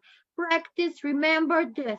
Practice is very important if you want to be a good expert in tourism in any field. So try to have a specialized knowledge. Yes, we are all running around. We think that we can do everything, but we can do everything, but we need to be specialized. We need to have a specialized knowledge. We need to learn through practice. We need to learn through the different types of jobs, through the seasonal jobs, through the simplest jobs, through the different studies. And that is the way how we will build our future. And digital transformation, digital tools, everything. You see, this social media, this metaverse, the ChatGPT, is it really true that maybe that it is really true that ChatGPT can replace us, artificial intelligence can't replace us? I will say never will replace us, never will replace us because we are that who are creating that. So there are limitations. So Professor Nada has started. I want to stop here because I'm already coming to another topic and my time is over.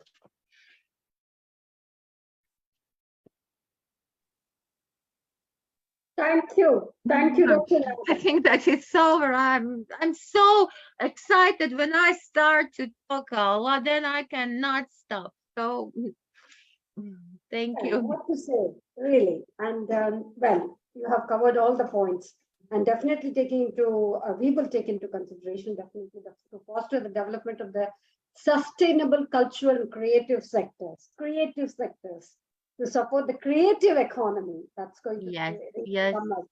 And as a socio-economic rights of all the artists and the cultural professionals, fascinating the whole scenario of facilitating the mobility and better regulatory digital platforms, as you have mentioned, engaging them in a participatory dialogue between the organizations, such that we are able to design, as you rightly said, you develop skills, make it more equitable access to cultural markets, design, develop, and implement policies and regulatory frameworks, as well as action plans, as you mentioned about Tibet, of production, dissemination, and consumption of the cultural goods and services in the digital environment.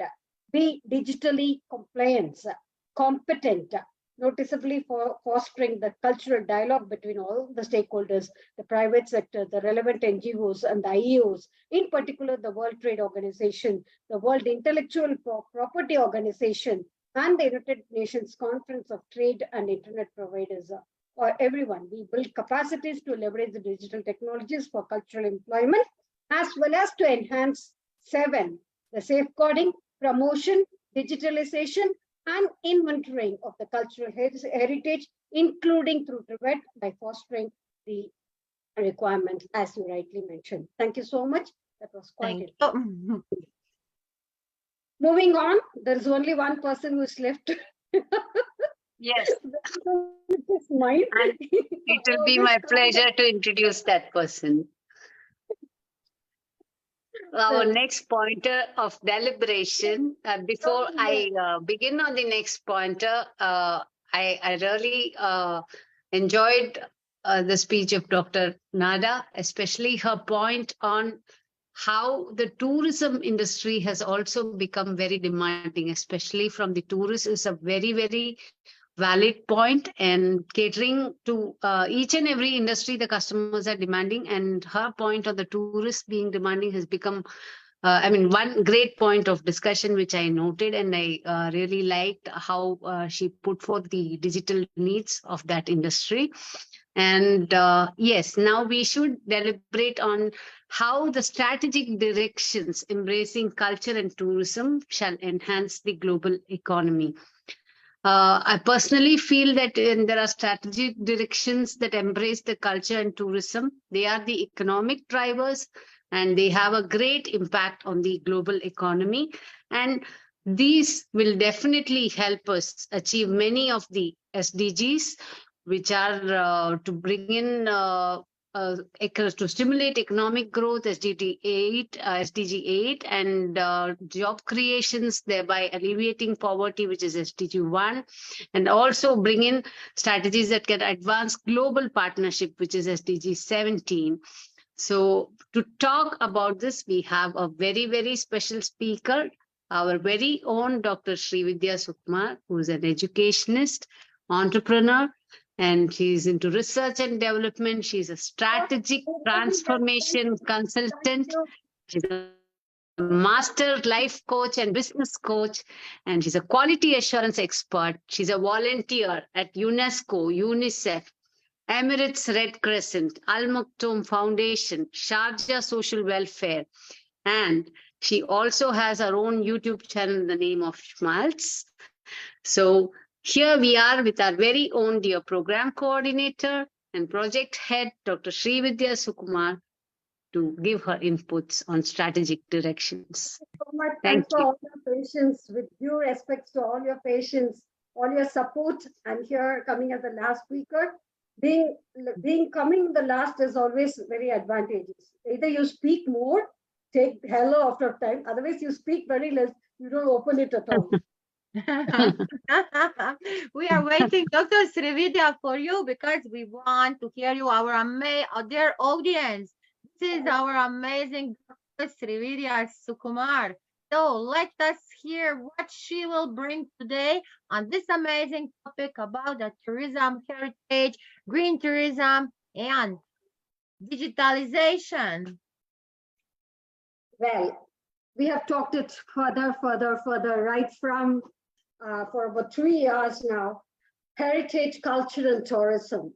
So the participants, the presidency goes on, green tourism, digital culture, and tourism in SMEs and MSMEs, and cultural development for sustainable development and global economy. Here we go. My introduction is already over. Coming to the crest of it, the strategic directions embracing culture and tourism enhances the global economy. So this approach places an emphasis on the goods, services, activities of the cultural, artistic, and the heritage nature, whose origin lies in human creativity, whether past or present, doesn't matter. We always ahead of future. It also underscores the necessary function of each aspect of the cultural value chain that allows goods, services, and activities, all the three together, to reach the public and the market. Therefore, this definition is not limited to the output of the human creativity, but to the industrial reproduction, but it includes the other activities that contribute to the creation and distribution of the cultural and creative products. There we go. We are going to speak more about on cultural economy, acknowledge the complex links between the sectors that I have already mentioned and the policy dimensions. Hopefully, we should be able to cover it with it. So this is what the UNESCO's framework on cultural economy based on. Basically, this was a picture which I've taken. So I've just manifested over here in the easy domain, cultural domains and the related domain.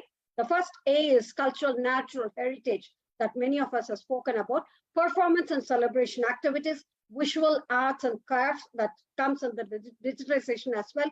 Also about the manuscripts and the books and the press releases, audiovisual interaction and medias, design and creative services, tourism, sports and recreation. So these are the different disciplines that totally comes under the cultural heritage that we're talking about. But what it requires is that intangible cultural heritage, it requires education and training, archiving and preserving of all the equipments and the support materials. So where does it head to? It heads to the cultural economy. These products and services that we have seen in the previous slide, whose primary economic value derives from the cultural value, that needs more economic interventions and innovations in terms of markets, production, and entrepreneurship. So business and economy more related to the products that are being there. So that needs both the knowledge and the acknowledgement and the services of the public and the private sectors. It needs protection. So when it goes to the private and the public sectors, what it needs is that the policies should enhance protection, development, transmission of all the acceptance of the cultural life that goes with the heritage and the contemporary.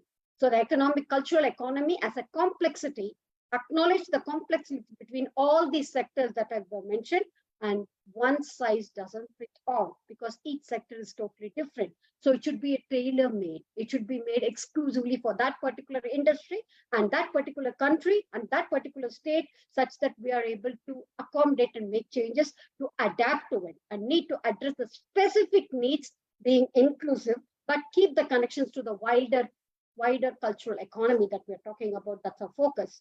So the cultural, the creative industry products such as experiences, services, originals, and the contents, it goes on like this. When it comes to the services, as we have heard through and through, it's marketing, architectural, design, advertising, post-production facilities. When it comes to the experiences that we've talked about, experiences of heritage, experience of tourism services, experience of architectural designing, etc., etc., etc. When it comes to the originals, they're all antiques, designer making, crafts, and visual arts. And what is more needed is online and mobile services, publishing, TV, radio, broadcast, etc., film studios, how to go about it. When it is a Venn diagram, then the intersection part of it is how to reach the community. So how to reach the community, the cultural and the creative industries. Next step is the value chain. So we need to adopt the value chain, replace manufacture because it's already there. How to reach the public, that's we are going to talk about. And generate it as IPR through direct creative input, increase symbolic value of goods and services. So when it comes to that, what are the factors that we need to keep in mind, or why do we need to, what our cultural industries need to address is that economic significance when it comes to the employment, wealth, and income and turnover, foreign exchange, when it comes to the distinctiveness, the local and cultural identity of and relating it to the globalization, the social impact of personal development and common culture, image, marketing, and tourism, communication. How do we communicate? How we take it forward, either through ideas or dissemination through information, through forums or debate or ideology. When it comes to that, we cannot compromise on the innovation, the creativity which is being available or which is being challenging through and through.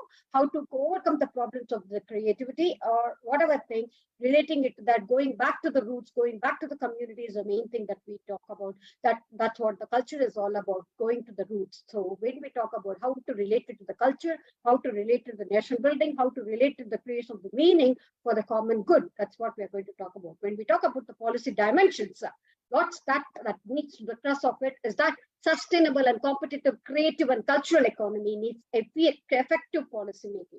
So the government interventions shall help to structure around which is creative and cultural economy as IP regulations, local or cultural infrastructure and cultural facilities, technology and internet and other telecommunication quality access, tax regimes, education policies from schools to all the territories that are involved, local and regional government involvement, rights and status of the artists, financial and administrative support.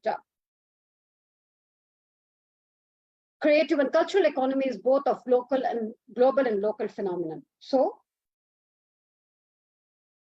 moving ahead. So, what are the different fields or different industries which comes into that?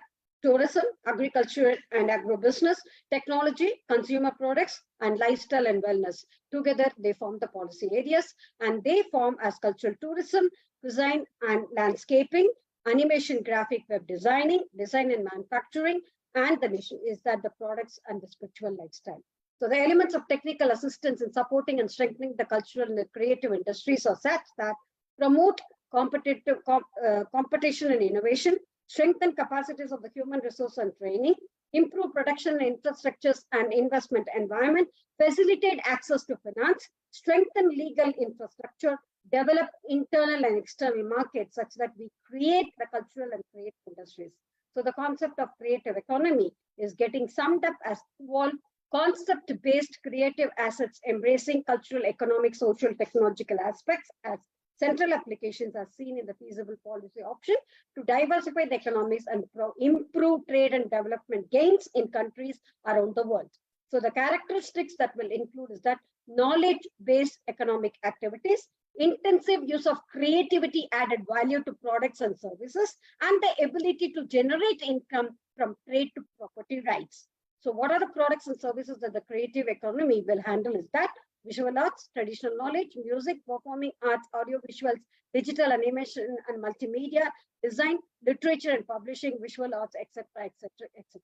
So when it comes to how do we relate it to the creative economy to innovation is that the creative industries play a significant role in the UK innovation system that firms that twice the average of the amount of the creative inputs, that 25% is more likely to introduce product innovations. So moving ahead, the creative trident of Park Center of Excellence for Creative Industries sector specific focus on the economic contribution to the creative to the wider economy.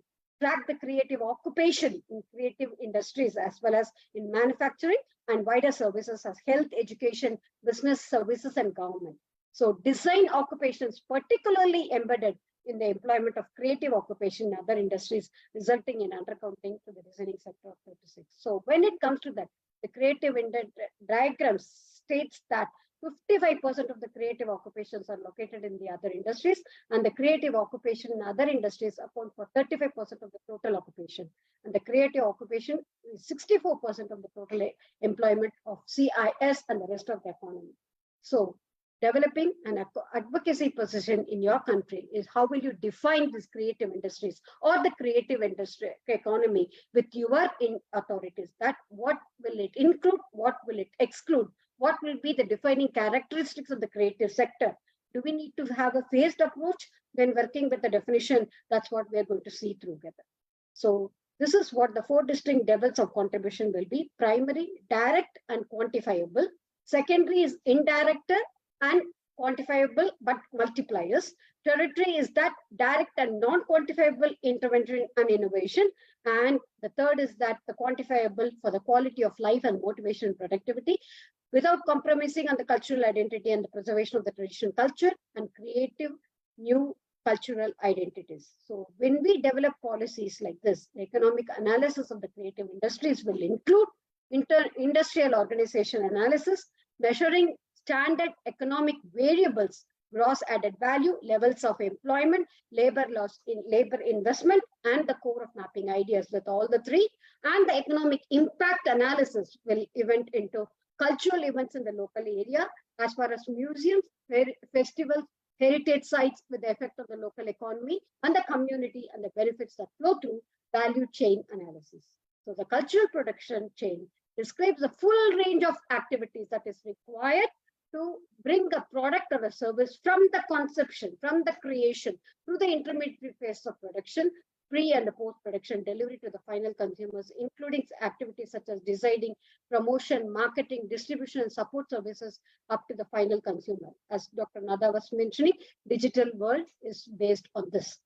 So the creative industries value chain will work like this: the beginning, the production, the circulation, distribution, delivery mechanisms on the audience reception. So the value chains for the policy development will include: can the policy makers determine the needs of the cultural and the creative industries depending upon the local needs of that particular country or a state or a place, and can be used to inform policy and measures, support project design to address the entrepreneurial needs, can be used to access the regulatory legislative framework to each phase of the value chain associated with the training and the education requirements. So when we create a product, we should know how to sell it. So training comes in handy. So when it comes to that, the culture, whom we are going to sell to, our audience, the cultural entrepreneurs can use the VCs to understand the reasons to make the market failure, access the blockages and gaps into the weaknesses of the specific sector, identifying the challenges and the opportunities.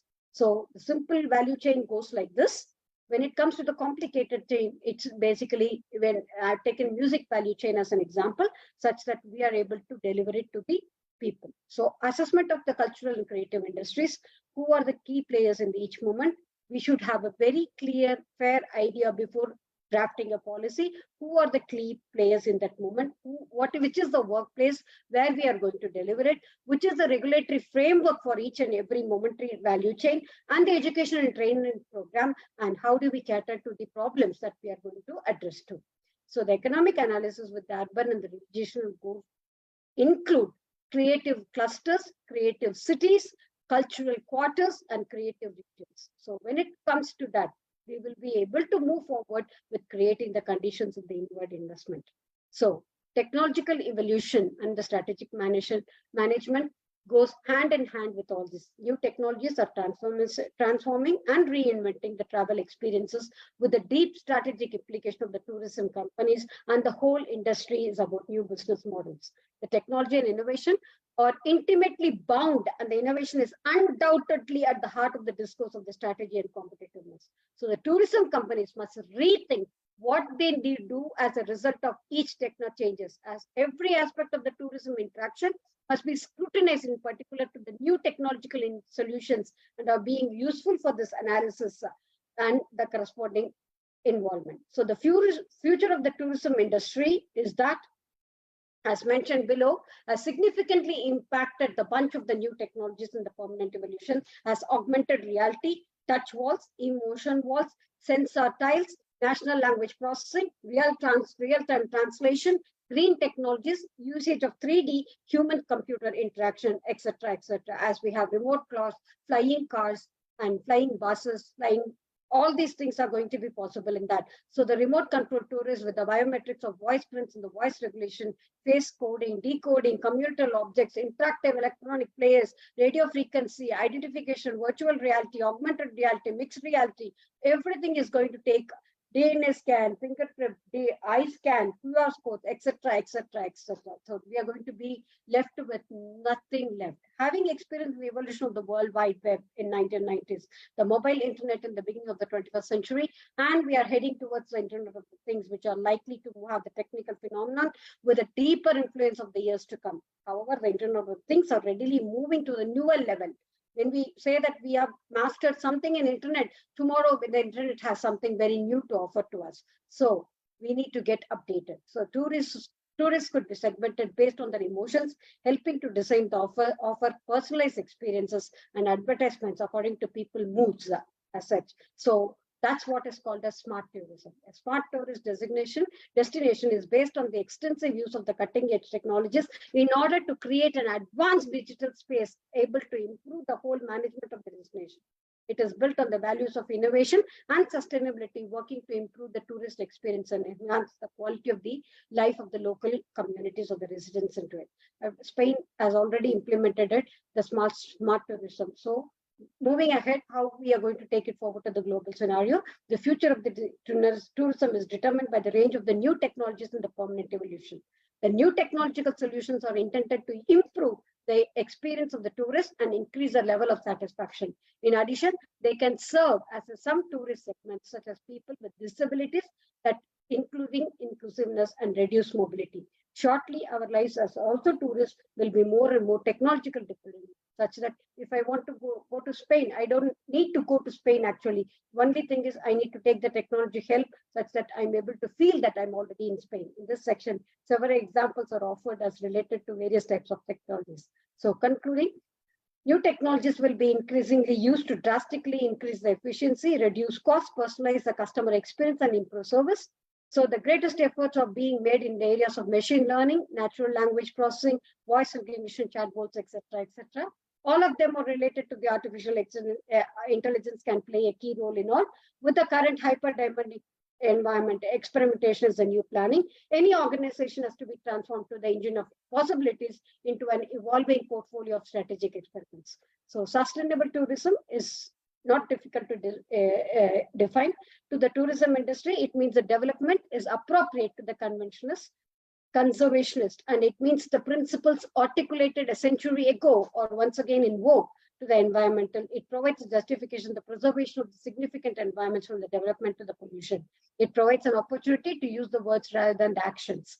So the World Tourism Organization defined the sustainable tourism development as the needs of the present tourists and host regions while protecting and enhancing the opportunities for the future.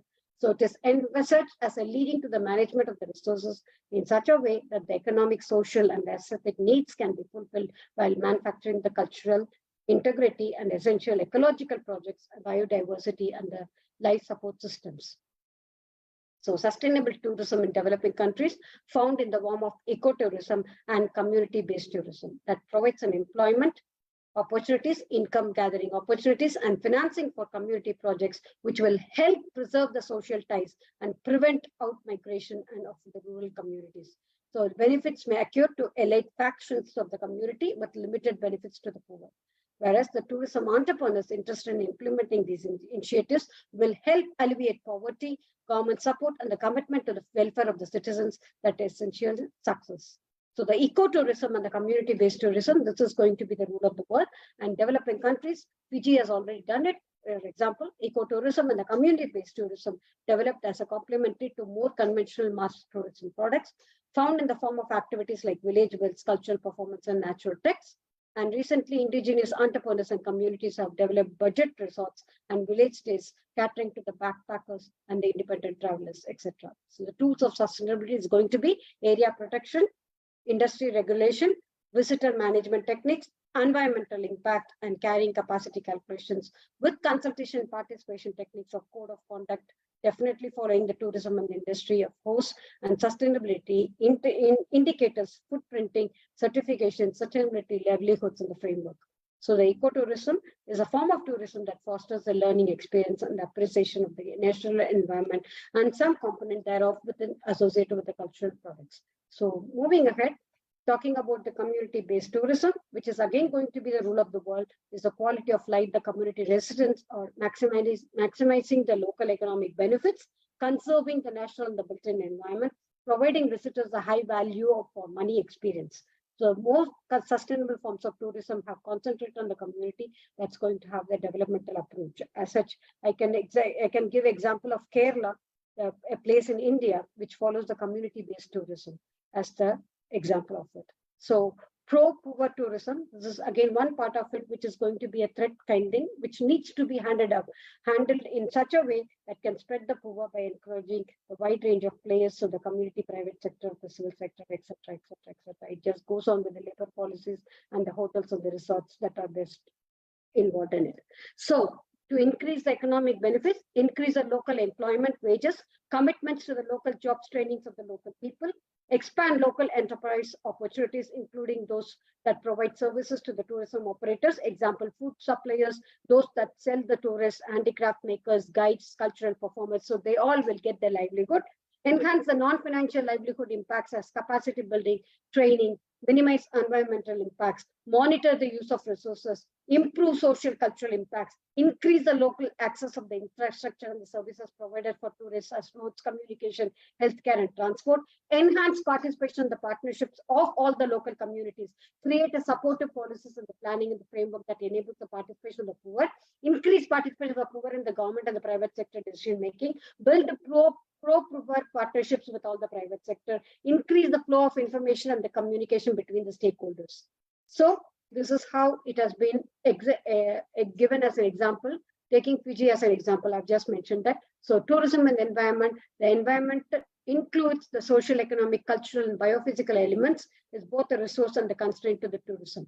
The tourism development has brought both positive and the negative impacts. We should accept it. And the relation between the tourism and environment can be better examined in terms of nature, scale, and the pace of the environmental manipulation.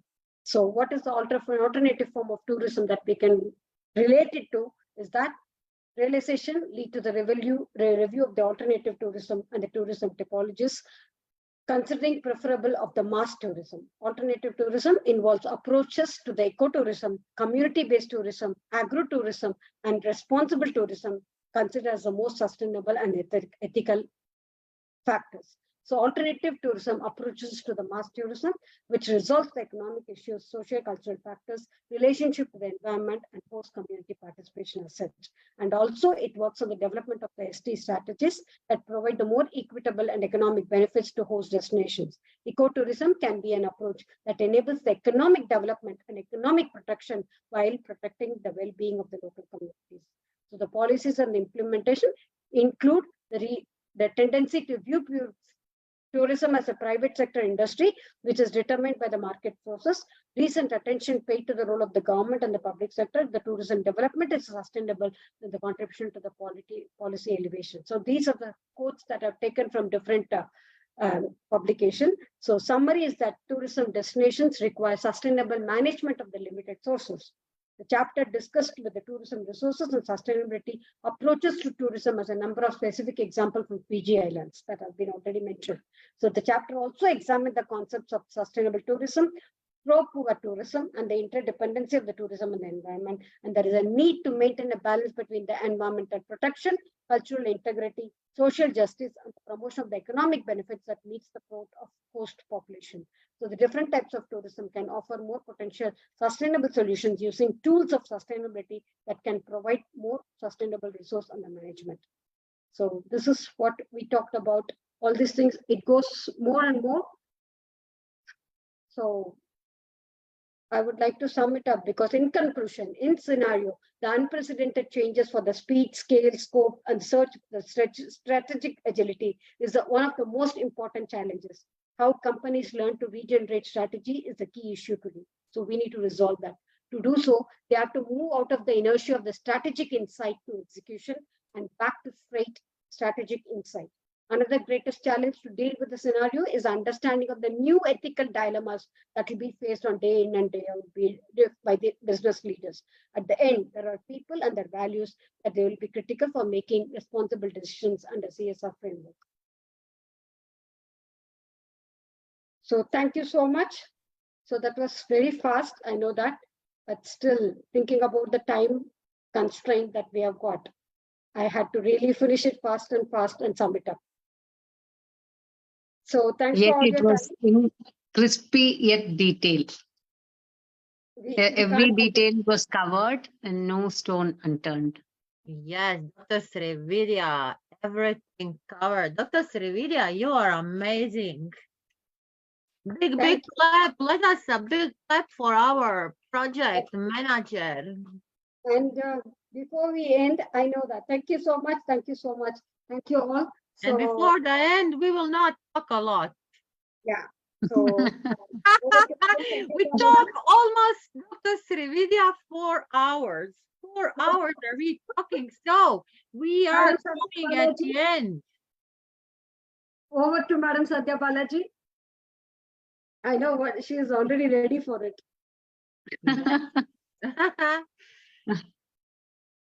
Andy, let us see what is the next Sunday. Yes, I will quickly run you through what we did the last couple of weeks. We have deliberated on the following topics week after week. We began with Education 360 with our presidency as ensure inclusive, equitable, quality education and promote lifelong opportunities for all. The next week marked the deliberations on Shakti Spectrum, Women Empowerment, Yuva, and Go Global, which is about the youth and the women, which is a paradigm shift from individual development to leadership development and community partnership. The week after saw topics of digitalization and innovation with science, stream, vocation, and employability, with next production revolution as the main focus. Then we spoke about entrepreneurship and MSME. The month of August began with energy, so resources, sources, sustainability, and employability, with our presidency being efficient and sustainable use of natural resources with 3 R's, RE dialogue. Then after that, we discussed upon health as wealth with agriculture and food security. On 20th of August, which had inclusion, financial architecture, and international growth. The week after marked for international taxation, trade, and investment with exports and imports, with our presidency being reform, reshape, restructure and reconstitute the international tax architecture. And today, the 3rd September, we have had 4 long hours of heritage, culture, and tourism. And the next week, we will celebrate the future, the 2030 agenda and sustainable development. Our presidency will be accelerating progress towards the SDG for an ambitious G20 action plan. And on 17th September will be the concluding event where we talk about how we are going to go about publishing papers and patent submission with the validatory function. That's it from my side. Wow. What to say? Bravo. Yes. Don't we all deserve this? Every one of us deserve this, really. That was really fabulous, because imagine next week we are going to talk about all 17 sustainable goals. How long is it going to take? I really don't know. And how many speakers are going to be there on board with us? That also, it's too challenging. Well, it's time to say thanks to each one of us who have contributed that time. And well, all those that we have articulated today, we have talked about, we have inferred, and so many people have just put in their thoughts and they shared their knowledge on this platform. How to move forward is the best thing, is that we have sown this thought, we have sown this seed today. That is a saying, hope everybody will agree with me. Sow a thought, reap an action. Sow an action, reap a habit. Sow a habit, reap a character. Sow a character, reap a destiny. So the thought which is sown today has to go to the destiny when it becomes your habit, when it becomes your character, when you start living through it, when it starts evolving in you as yourself, such that you are able to bring the change in you, so that you will be able to take it forward to the community and influence the country or the community where you belong to. So that's what it's all about. And that's what the whole effort is all about. And we have got all passionate people from different parts of the globe. We are so very indebted to them, all our partners, all our speakers who have joined us today. And there are certain patterns, like people who are just joining us as patrons. They don't speak. They just join us for the session, for being there, just for being there, just extending that kind of a support. That's really fabulous. And this is such a wonderful platform which has brought all of us together. And with our sincere thanks to Dr. Piyush Pandit, sir. So we move ahead, and Dr. Nada, who has been always very supportive and who's always there as a leader. Because when you say she's a leader, she knows the way, and she knows the way, and she shows the way to others. So that's how Dr. Nada is, and she always leads us. And taking it forward, well, we can say that the concept is from us, but still taking it forward successfully with IIU, with all bringing in all kind of speakers, all speakers on board to us. And each and every single speaker is so valuable. Whatever they share on this platform is such an amazing thing that we go back and we listen to them, and we think that, oh God, such a beautiful point that she has mentioned. Every time it so happens with us. Thank you so much. And every one of us, it's a great time to be here on this platform with each and every one of you, really. And Dr. Nada?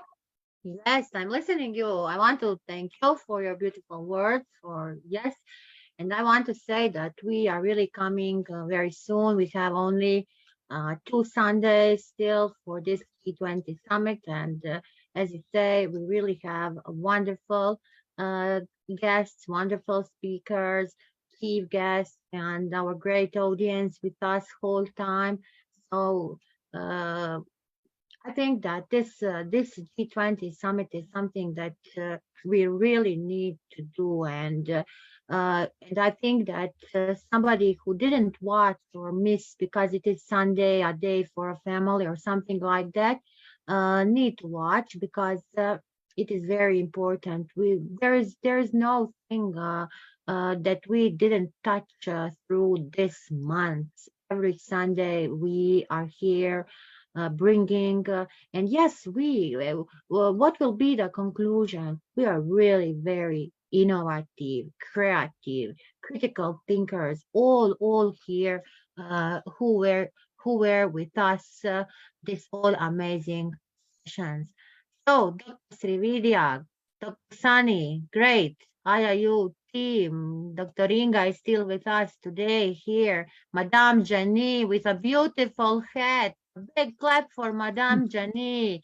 Oh, Dr. Guli, who has a little baby, she was amazing. Dr. Mayola, Dr. Tess, everybody. And we here, Dr. Lakshima, and all from the team IIU who today present on this very, very important topic. And yes, our great Piyush Pandit, who is not with us on this IIU stage, but he's listening, watching, monitoring. He's always with us in our all great events and all our great projects, whatever we are doing.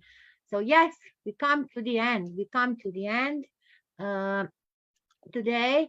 Let us all you be with us next Sunday at the same time. As Dr. Srividhya say, we will bring such a galaxy of estimated guest speakers on the all 17 sustainable development goals. And yes, as she say, who knows how long will be that conference. But be sure that you will go and get a galaxy of knowledge. So before the end, Dr. Srividhya, all cameras, smile. Dr. Tanura, Gustavo, Balasundaram, please open your camera. Dr. Tancred, Gustavo, no, they're not listening to me. They don't. You can have to open your camera, please. Please open your camera.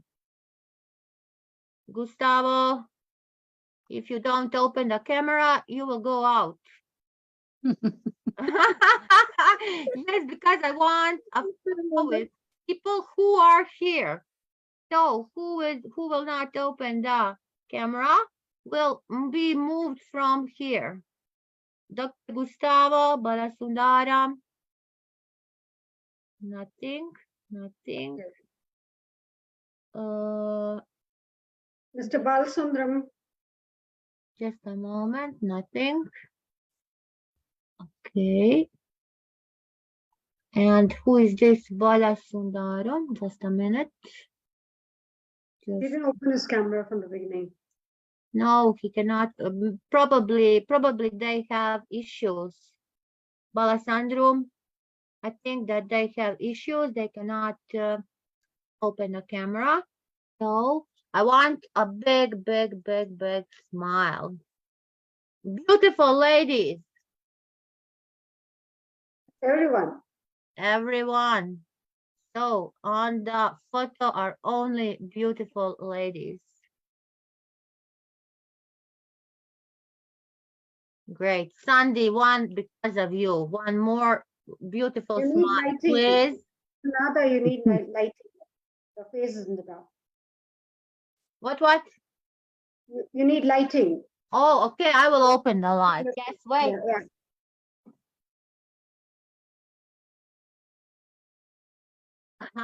Better. Yeah. Yes, it's better. I was lazy to get up to open the. Great. Congratulations to you. Wow, well done. Congratulations to everyone. Yes. Every single one of us. That's fabulous. Yes. And Oh. thanks to you also. Beautiful. It's a fabulous working together. Really. Yes. Thank you.